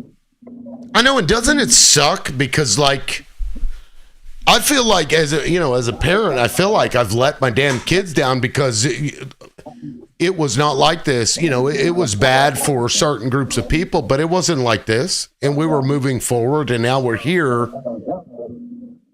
I just feel like I should have or could have done more, I don't know that it would have made a difference, but damn, I really feel bad for the kids these days. I do too, because they have so many, and then they have so many different conspiracy theories out there. I raised my grandson and he's 14, and I really have to, and I homeschool because he's Hispanic, Cuban, and white, and he has a Hispanic last name. And I took him out of school because I don't want ICE to show up and grab him just because of his last name, And I constantly, he gets stuff from friends or whatever online, and some of them are, their parents are MAGA. And I really have to instruct him on, no, that's not the truth. And then I have to go show him. And it's just sad for them because, especially the ones on the right who are being led so wrong. Yeah, it's really in a really fucked up way, that's for sure. We do have a new panelist, unless ISB, did you want to? Every time I see your name, I think IBS. I know. Which makes me think of irritable bowel syndrome. Forgive me. Yes. No, it's fine. It's jarring every time. I was like, damn, that's a shitty name. Just kidding. No, did you want to jump in? Okay, RPS, welcome in. Go ahead. Hi. I'm British, by the way. Yeah, I think I remember you. I believe you've been up here before, right? It's been a minute. Yeah, no, I have. I just like to let everyone know before. But you're talking about kind of this thing that it happened before, but I think people have been giving warnings, and people have not been taking warnings. I've been watching it from an outside perspective, if I can say that. Yeah, let us have it. Like the black community has been telling you this is not going to be good for anyone, including the white community, including the Hispanic community. I feel like everyone ignored their warnings. And then it wasn't until it affected all the communities, and then everyone was like, oh my God, what is happening? And I'm not saying that should happen, but I'm watching from across the pond, and I'm literally this is the history I learned. This is Germany. I'm watching Germany. You have missing people in your detention centers. You have all these things that are equivalent to what we learned in history. And I just don't understand. And we have no excuse for it because of the history that we all learned in school about what happened. You were the there. lead up You to were part of it. Yeah. So what? So that's my sort of confusion. Yeah, I don't.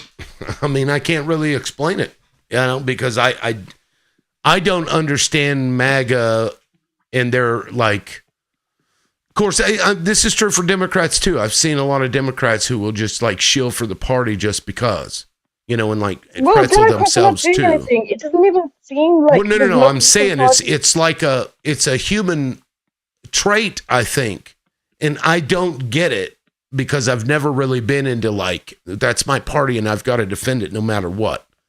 And I feel like See, the point is you're beyond a party now. You're beyond defending a party. It's not about the Democrats. It's not about the sorry, I was about to say conservatives. It's not about the Republicans. It's about what you want yourselves and your freedom. Like the thing that we've been asking across the world is, I'm not saying don't do this. This is not me trying to encourage anyone to do anything before I get like arrested for terrorism. But like you tell us about your Second Amendment right, and you tell us all those school shootings, and I'm like, but isn't this the point? Isn't this why you sacrifice those Sandy Hook children? But none of you are using it. No one, not a single. And I'm not saying that you should. Please do not. But it's like, isn't this the whole point? And this is like how it was made. The whole point of that's more only people- been the talking point for one side, and it just happens to be the side that's in charge. So, I understand that you hear that rhetoric like, this is for pew pew in the government. But that rhetoric came from one side. No, but I even still feel like even Democrats, to be fair, like your Democrats are still very centered in terms of politics. But even they are not trying to get rid of their Second Amendment, right? And I'm like, Because this it's a is the time to constitutional use it. amendment. Yes. Yes, but this is the time to use it. This is the exact. Right. I mean, I don't disagree with you. Again, I'm not encouraging anyone to do anything with anything. I mean, you kind of are, but I mean, I think it's fair. It's Well, not if that, you it's say just- that, you don't get to follow it up with. I'm not saying that you should. Yet you're asking the question, why aren't you? I'm not saying that you should, but why aren't you? I'm Like not that- saying that you should, but I do want to know why aren't you. That is correct. I'm not saying that you should. I'm not encouraging you to do so. Right. It's because even the people don't really believe that. I don't even think MAGA believes that. It was just always a talking point because the fantasy of something, seems a lot better, but then the reality is much different than the fantasy that went in your head. Yeah, of course. Like, Yeah. but it was also with like Alex, who was allowed to, carry and whatever, and then obviously that happened to him. Yeah. What about it? He didn't even get to. use his Second I know, isn't that weird? And then Yeah. Like, because it's weird because they'll say, well, I've got to be able to defend myself. I've been an American my whole But you life. can't. I've never felt like every time I walk out the door that, I've got to have my pew pew on me because if I don't, I'm going to be unalived. I've never felt that way. Even when I lived in North Tulsa, which is, has a higher murder rate, I've never felt that way. And people that feel that way, I don't know if that's just a fear thing, but I don't get it either. But, now they're certainly not going to use it because the government is eyeballing and waiting for them to use it. Because here's the thing, RPS, Donald Trump wants the people to react in the way that you're saying right there. And so by giving and I him don't what he think you wants, I don't think you should react in that way. That's not my point. I think you need to be a bit more tactical. Like, I come from like a background where, like, I don't know, independence happened in like the 1980s, 1990s, like South Africa, for instance.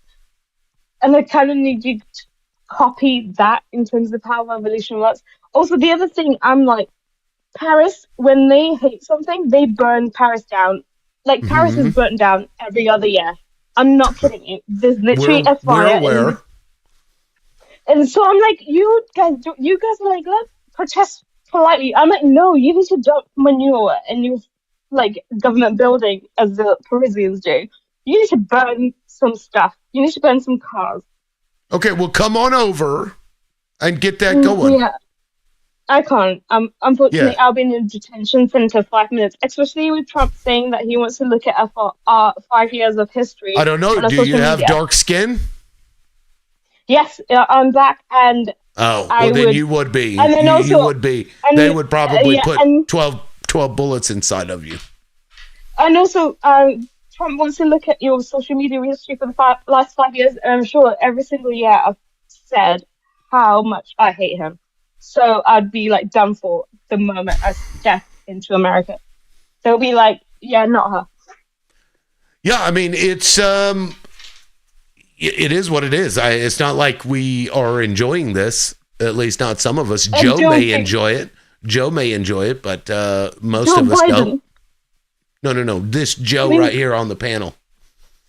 Oh. He's a MAGA. Joe does not enjoy it. No, you. Joe does not. You are to a MAGA. Don't play. I'm not a MAGA. I'm like, yes, you are. Quit. Oh no. Anyway, what's up, Joe? Welcome back. Go ahead if you want to jump in, by all means. Well, I just got here and I got a really loud background. Yes, you do. But no, I'm listening for a little bit first. Okay. Well, Lonnie just showed up, so it was really pleasant to listen to that voice. Hey, Misty. I love when Misty shows up. She always says, "Hey, liberal." What's up, Misty? Lonnie, you showed up. I imagined you have something to say. Go ahead. Yeah, we sit here and we have these conversations, and we do a lot of shoulda, woulda, coulda, right? What we should do, what we would do, what we could do, right? And I agree, we don't act on it as much as we should be acting on these things, right? Like I said in the comments, maybe, just maybe, these farmers aren't mad enough because I forget exactly where it was. Those farmers took truckloads of animal manure and dropped it on the courthouse steps. Yeah, in France.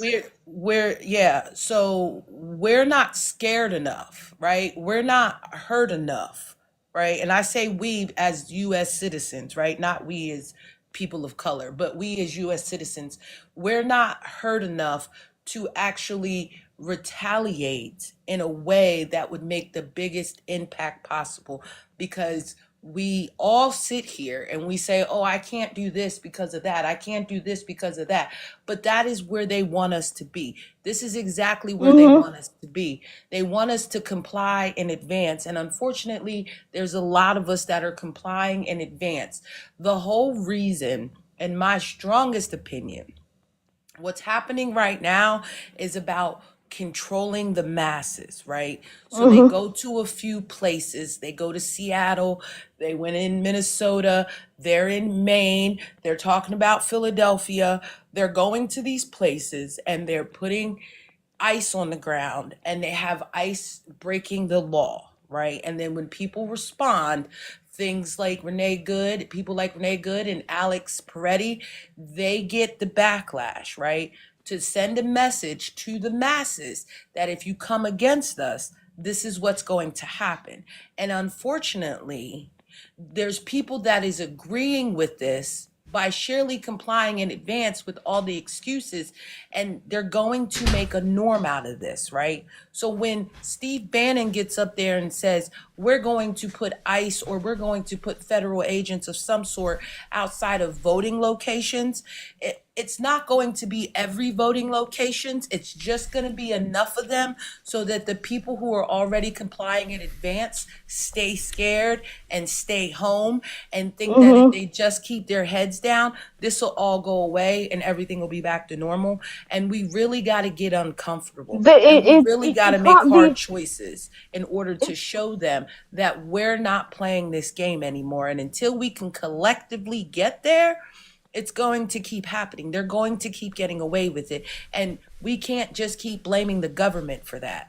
They failed us. We need to admit that on all sides of the spectrum. Time to pull ourselves up by the bootstraps. Exactly. Those are the bootstraps America's telling us about. What? Those are the bootstraps America's always telling the rest of the world about. Yeah. Yeah. They're fascist bootstraps. Maybe we need to cut those bootstraps and get some new ones. Yeah. Amen. But yeah, I mean, Lonnie, you make a great point that we are still too comfortable. Despite everything going on, the majority of the country is kind of going on as, as life always has been. It's just optically we see things happening in other places. And so, it seems really bad. But the reality, RPS, is that the majority of the country isn't seeing what's happening, like in their face, in their streets, in Minneapolis and in other places. Yeah, that's crazy. Dictating the story, to people like Joe, making it sound like this person was bad, so this person needs to be dealt consequences because they did something that they weren't supposed to do. But here's the issue.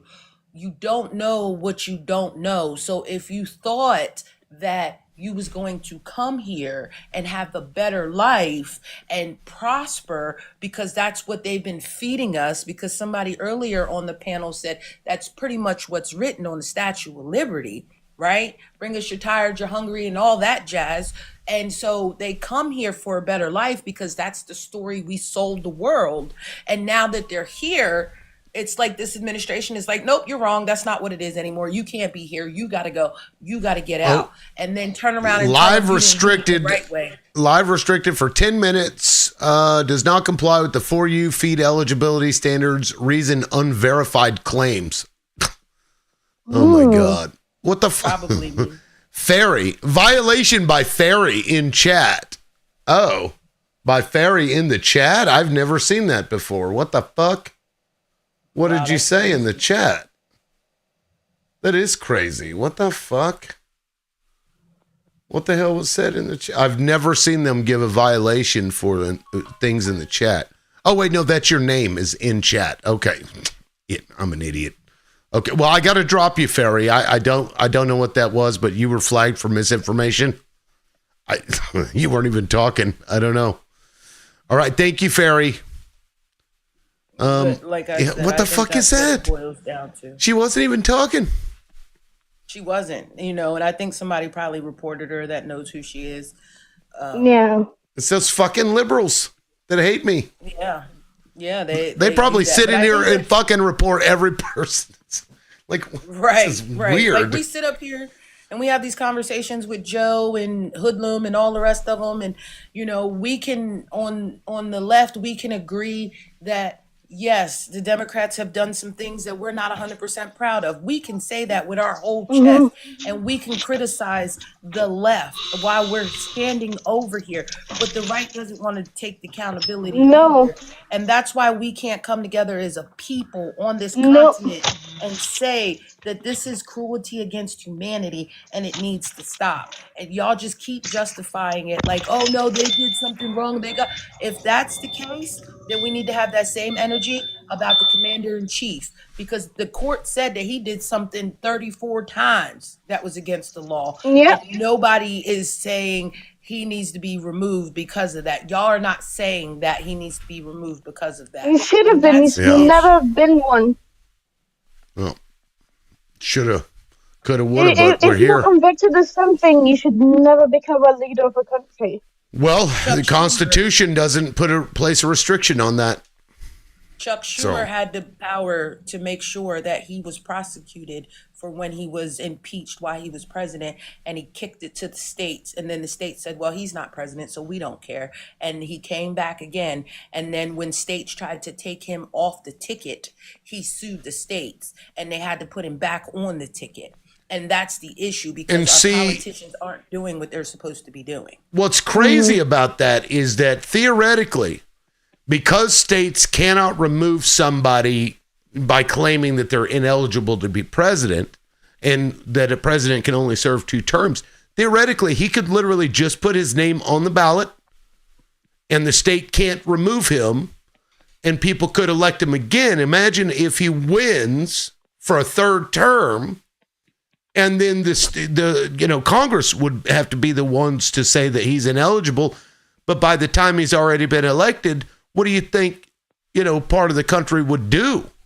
They would freak the fuck out if they voted for somebody and he was told that he couldn't be president again. That's one of the fears I have. We don't have nobody to do to him what he did to Maduro in Venezuela. So, what would we do? I mean, at that point, he wouldn't be a legitimate president. You'd have to put somebody else in office, and they'd have to act right alongside him. And then, I don't know. We've never had to deal with that. So, well, I mean, not on a presidential level, but I heard of a mayor, I think it was, in a southern state. I can't remember exactly what state, but he was the first Black elected mayor, I do believe. And they locked him out of the building. They refused to let him be in there. And he petitioned the court. I should go look and see what happened. But yeah, he would have been the first Black mayor of that town or that county, and they would not let him in. They refused to let him have his seat. And then, that sounds about right. Right. Because they've been placating to each other for decades. Everybody in the government in that town, they're all know each other to some degree. If they're not related to each other, they went to high school together, they're patting each other on the back. They didn't want to give up their power. You know what I mean? So here we go. What this is about. Victor L. Berger, Wisconsin, 1918 and 1919. He won a U.S. House seat, but he was a socialist and opposed World War I and was convicted under the Espionage Act of 1917 for anti-war speech. And so they refused to seat him. And voters reelected him, and they refused again. They elected him a third time, and then finally his conviction was overturned by the Supreme Court, and then he was seated. That's fucking crazy. And then Adam Clayton Powell Jr. in New York, 1967. Powell won re-election. House leadership accused him of ethics violations and misuse of funds, so they voted to not seat him, even though he clearly won. He sued. Supreme Court ruled in Powell v. McCormick, Congress cannot exclude a duly elected member who meets constitutional qualifications. He was reinstated and paid back salary. Yeah, I was talking, this happened in the last 3 years, somewhere in the United States. Fucking wild. Yeah, I don't know what that would look like, but imagine, January 6th was one thing, but imagine if Trump puts his name on the ballot, he wins again, and Congress is like, you're not eligible, and so we're not going to certify you as the winner. They would then choose the candidate to become president. And imagine what MAGA would do. Joe, what do you think MAGA would do if that happened? They did the same thing to Grijalva. I hope that doesn't happen. Yeah, so would you vote for him a third time knowing that he's not eligible? Absolutely not. Of course. Okay, so even you would oppose, wanting him to be seated even though he's not eligible to be president. Of course, no, yeah.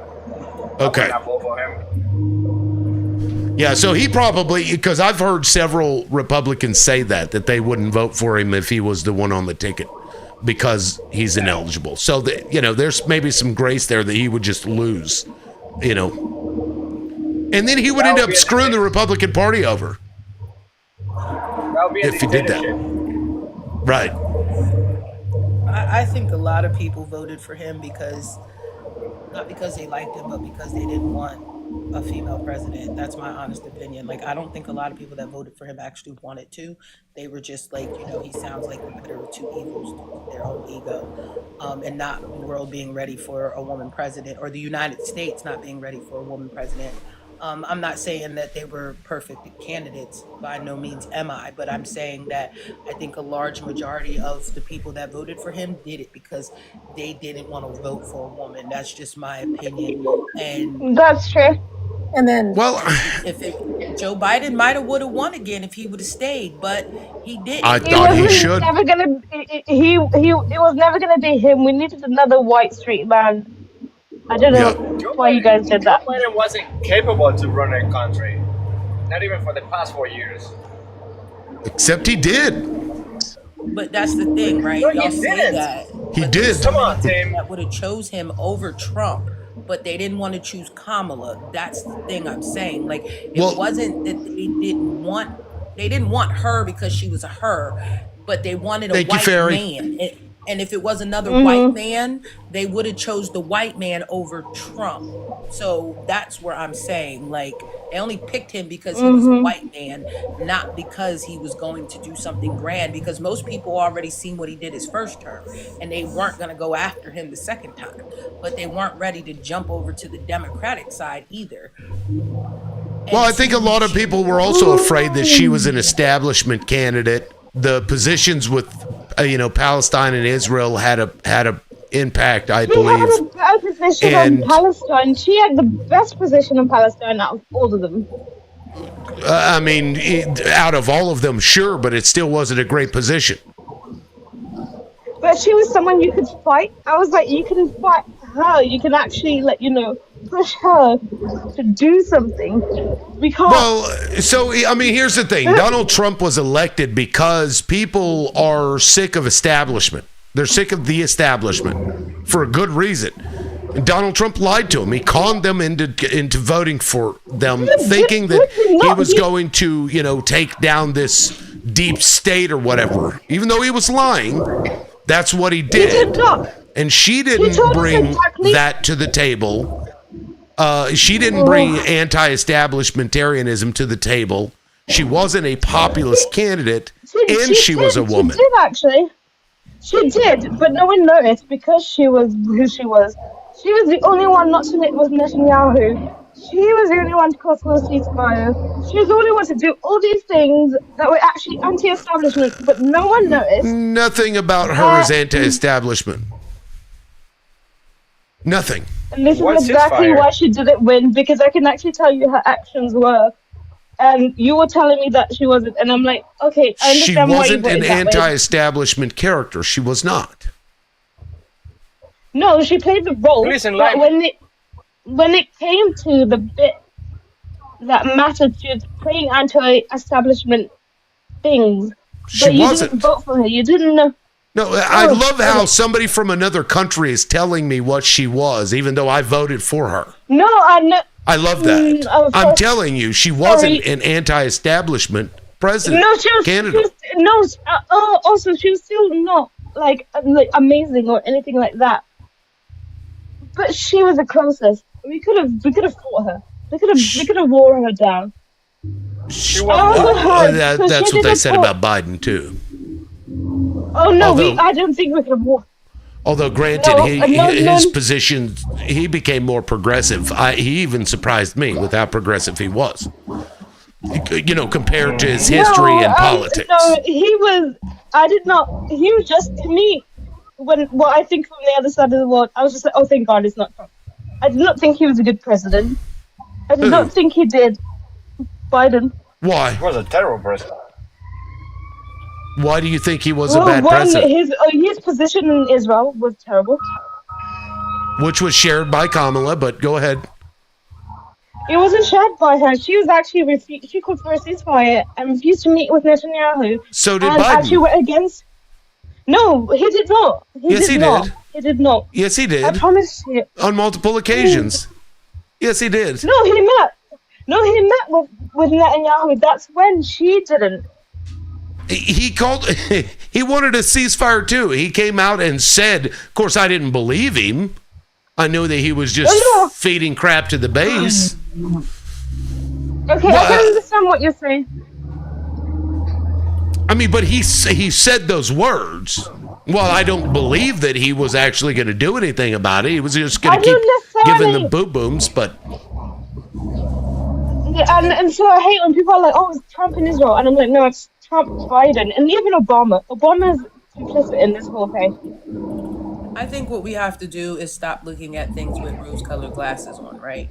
Like, we all have to stop doing that, right? Because we know good and well that no president has ever been perfect, right? Some have been better than Trump, definitely, we'll say that. And some have Every been single as bad one. as Trump, and and it's not, that's not a huge scale. Like, that's the problem though. It's not a huge scale to be better than Trump, right? But we also have to take into consideration that many presidents before Trump, Biden, and them have done, things that their party isn't okay with. But this extreme that Trump is on is the issue, right?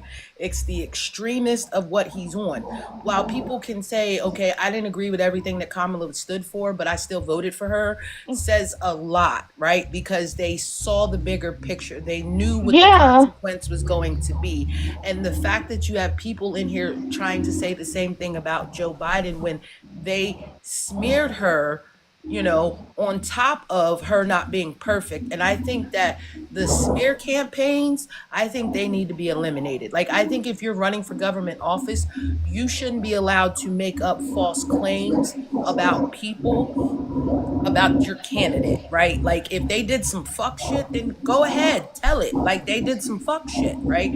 But to come out here and say, oh, if you vote for her, she's going to take away your 2A. If you vote for her, she's going to let people come in and tear up the country. Like, that wasn't what she was going to do, right? But we know that they smeared and they lied and they continue to do so right now in 4K with the fact that they're saying that Good tried to run somebody over, which she didn't. Alex had a pew-pew, which she didn't. These people lied then and they're lying now.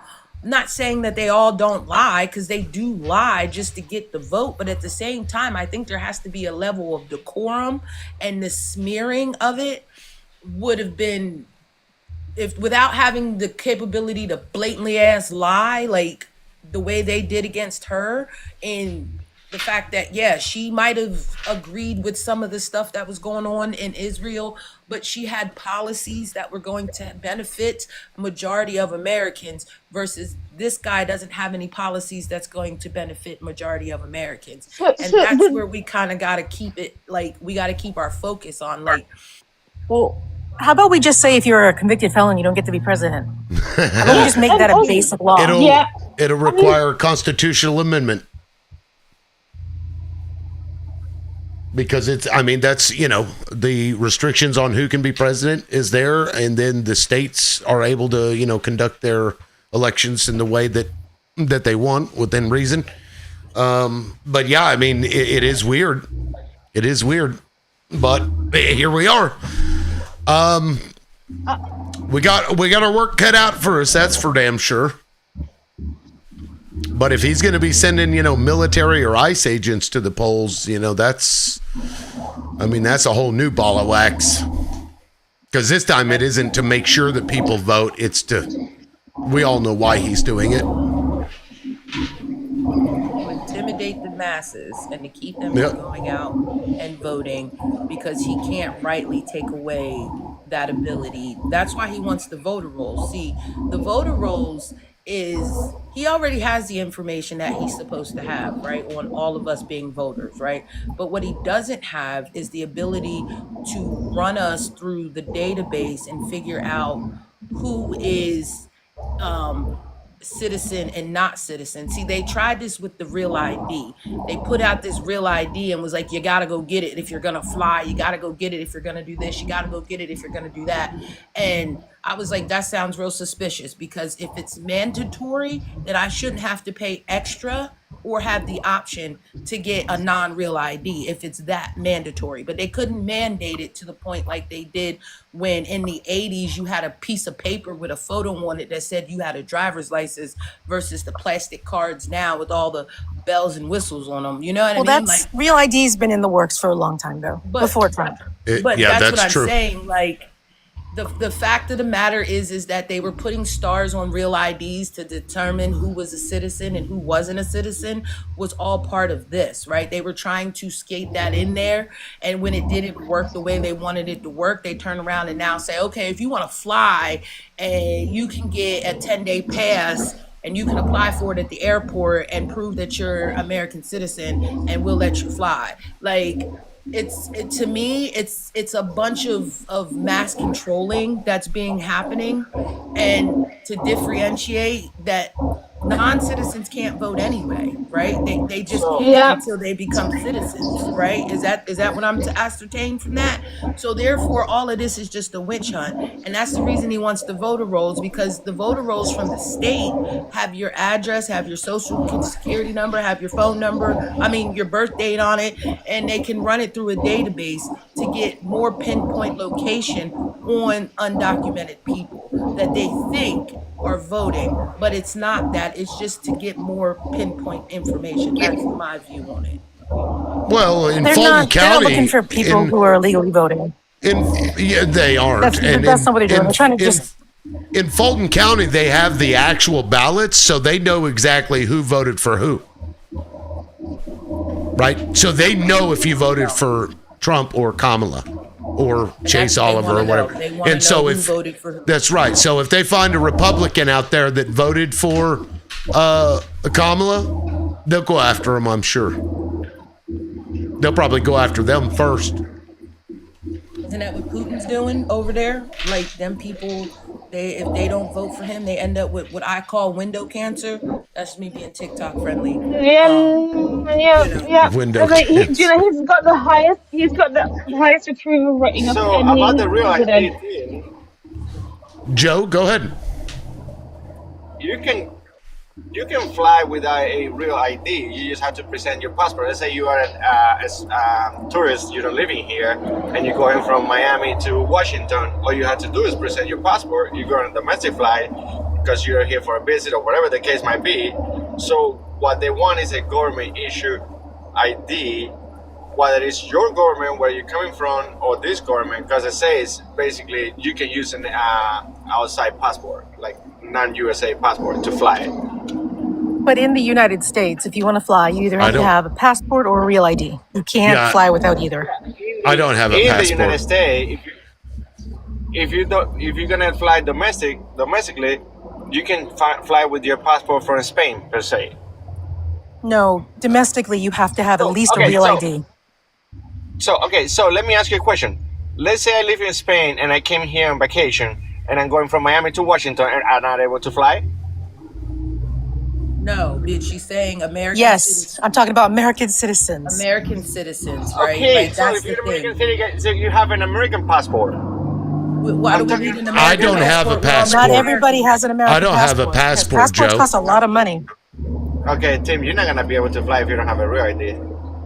So I think That's the point. That's what they're talking about. I was against it. Listen, I was against the real ID when it first came out. It's like 10 fucking years ago or something. They've been trying to force states into this shit. I don't like that, Joe. I don't like that. This is what I'm saying.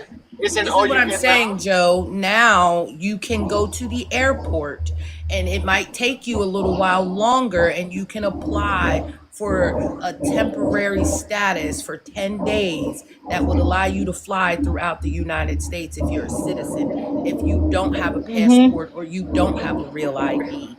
That's what I was saying. But to leave the country, yes, you need a passport to leave the country. Nobody said you didn't. You know, like, we're not disagreeing about that part. We're just saying throughout the US, if I'm going from New York to LA, you know, I need a real ID to go from New York to LA. Like, that's a bit much. It's bullshit. To me, or I need a passport to do that. That's too much for me. I might as well just drive over there. Yeah, they just want to track you and get your fucking fingerprint and get all this other shit. And for the record, Joe, I can fly without a passport or a real ID.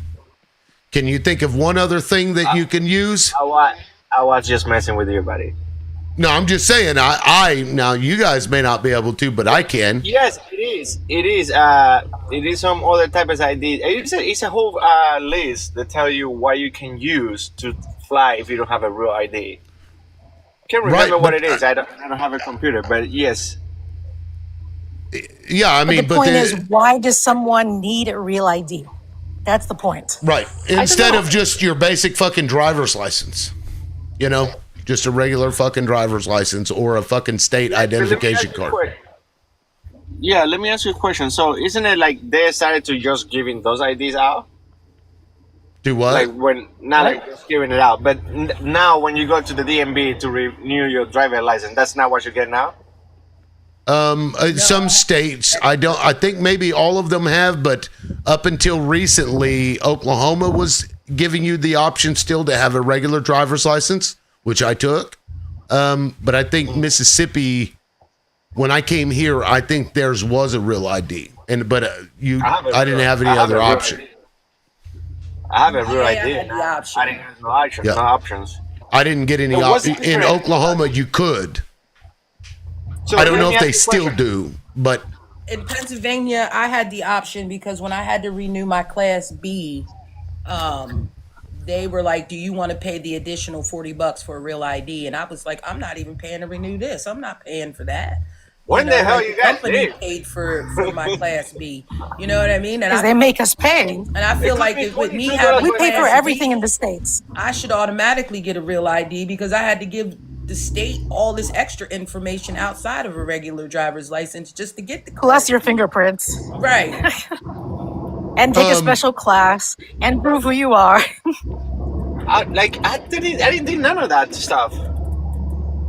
Is my ID not real? what? I didn't do none of that stuff that you guys say, like fingerprint. Well, they got my fingerprint when I got to this country, but like the rest, I didn't do none of that stuff. Like We were talking about her class. We're talking about her special class. Oh, The fact that she can drive trucks. Oh, I got you. No, I'm trying to learn because, like, my mind don't have a real ID. Yeah, I Do you have mean, a star on it. I start, yes, for the last 10 years. How long ago did you get it? 10 years. I would be. I would check it. You may not have a real ID. Now I know that they are trying to. I don't know if he did it yet, but I heard he was trying to say that non-U.S. citizens can't have class licensing, truck drivers Right. licensing. But the real ID thing was slowly rolled out. So, like, I just renewed my license, so I got a real ID, but the license I had like 5 years ago was not real ID. So I would check if I were you. Well, I changed my address 3 years ago, but that was about it. But it does have a star on the corner and say USA. Does it have holograms on it? Yeah. Mine says this is not a real ID right on it. It says it's not. It's just a CDL. So I looked up Florida, and it says Florida's licenses are only good for 8 years. Yeah. Yeah, I changed it like 3 years ago. I have driver's license, but I renewed it like almost 10 years ago. Yeah. Yeah, in Next year. Oklahoma, it's I would, every 4. I would check it because I'm not sure. PA is every 4 as well. Yeah, and shit, whenever I left Oklahoma for my Class A CDL, it was over $100 fucking dollars. Yeah. It was like 250 for me. Yeah, it's ridiculous because I remember when I used to pay like $32 and the regular driver's license was like 16 or something, and then every fucking 4 years it would like more than double, and they're like, we lowered your taxes, So and then let me ask you a question, jack up the guys. cost of everything else. What is the difference between the real ID and the regular ID? The real ID and the real ID. Not regular and real. The real ID is something federally recognized, and a state ID is state recognized. Well, I'm talking about information inside, like what the information is carrying. Oh, hell, I don't know, because they've got all my fucking information because of my CDL, which is a federal thing. So I've been under that for a while anyway. Exactly. That was my point, Lib. Like, we had to give the same information to get a CDL that they're asking for a real ID, but they won't make it a real ID. Yeah, I had to pay to keep my hazmat. I had been a hazmat driver for years, and then they changed the law after, 9/11 and shit. And then I had to pay like $150 to do some fucking federal background check bullshit that would take like 6 months for them to allow me to keep my hazmat. Even though I'd had it and have been driving hazmat, no grandfathering. Fucking crazy. So I think that the whole real ID and non real ID is just I would not worry about it because they can get all your information, put in your real ID too. It's not a difference what it carries.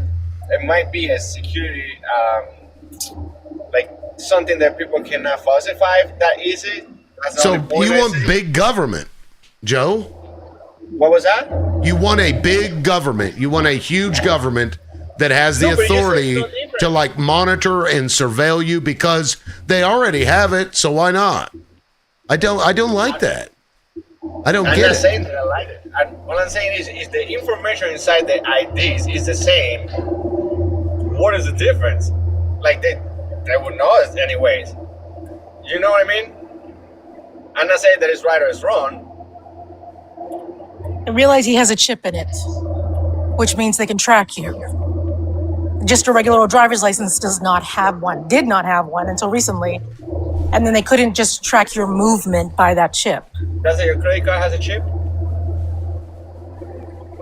Is the credit card given to you by the U.S. government?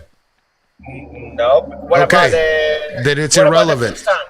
What about the food stamp that's given to the people with the government? That has nothing to do with anything. I don't know. What about the cell phones? And that's not required That's for. also not Again, that's government. what are you talking about? You keep It does. You think like it does I have matter? some apples here, but I'm gonna find an orange that looks similar. And not everyone has a cell phone, and you're not required to have a cell phone to go on a plane. Okay. Yeah, I just look. The government has gotten too large. The Patriot Act has to go. All this surveillance shit's got to go. The government has no right to fucking be up in your business. If you want to sign some agreement for a private corporation to hand over all your data and have them listen to you while you're in your house, that is a decision that you get to make. But when it's forced upon you by the U.S. government, that's different. Absolutely. Right, and you have no choice in the matter. I don't like that. And I'm not saying we should like that.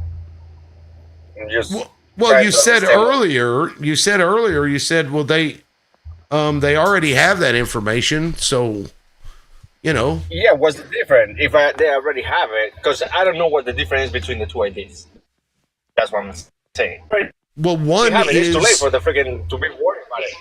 one of them is something the federal government said, in order to get this, to do this, you have to meet this certain criteria and do these things to the citizens of your state, even though every state has its own damn driver's license, and that's always been true. Hell, it used to be where the states were so separated in their driver's licenses, you could lose your license in one state, go to another state and get another license, and because their stuff didn't communicate, you could have all kinds of different licenses. That's why you'll see in some applications, have you had any other licenses in any other states? Because back in the day, a lot of people would do that. They'd get DUIs and shit, and then go to another state and get their, so the states were always separate. Now the federal government has stepped in and was like, we want to monitor people and know who they are, what they're doing, and why they're doing this. And so they came up with that because that's a good database for them to force people to comply. Joe, you sound like you're complying in advance. Yeah. That's exactly what I was talking about earlier. Oh, well, they already have it, so what's the big deal? It's still a big deal. Just because they have it doesn't mean they have the right to use it in the way they want to use it. So therefore, they need your permission. And by getting you to do this, you're giving them the permission to just surveillance everybody and turn everything into a police state. And that's what it sounds like. You're just complying in advance. You're going along to get along in hopes that things will get better, and it's not going to.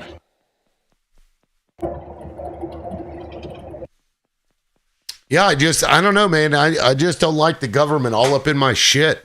And I'm a progressive, Oh, looks like Joe's plane may have actually crashed. He was in a plane apparently with his hanging his head out the window. It's one of those little planes. Either way, guys, it is the show is technically over. I ended at 1. It has been great. W Bunny in the comments. Thank you, Bunny. I really appreciate it. And to everybody that has gifted today, thank you all so much. It's been a great show, I thought. Lively debates. Yeah, Bunny is sitting at 10,000 points in the number 1 spot. Second up to that is Zio. I appreciate that, Zio. Ray Day, number 3. Lonnie, number 4. And ISB or IBS, whichever, number 5. Thank you all. I swear, every time I see that name, I'm like, oh my God, I got to go. Have a good day, Lib. Enjoy your day. All right, thank you all. We'll catch you all tomorrow morning, 9 a.m. Central Time. Be there or be square. Peace. Have a great day.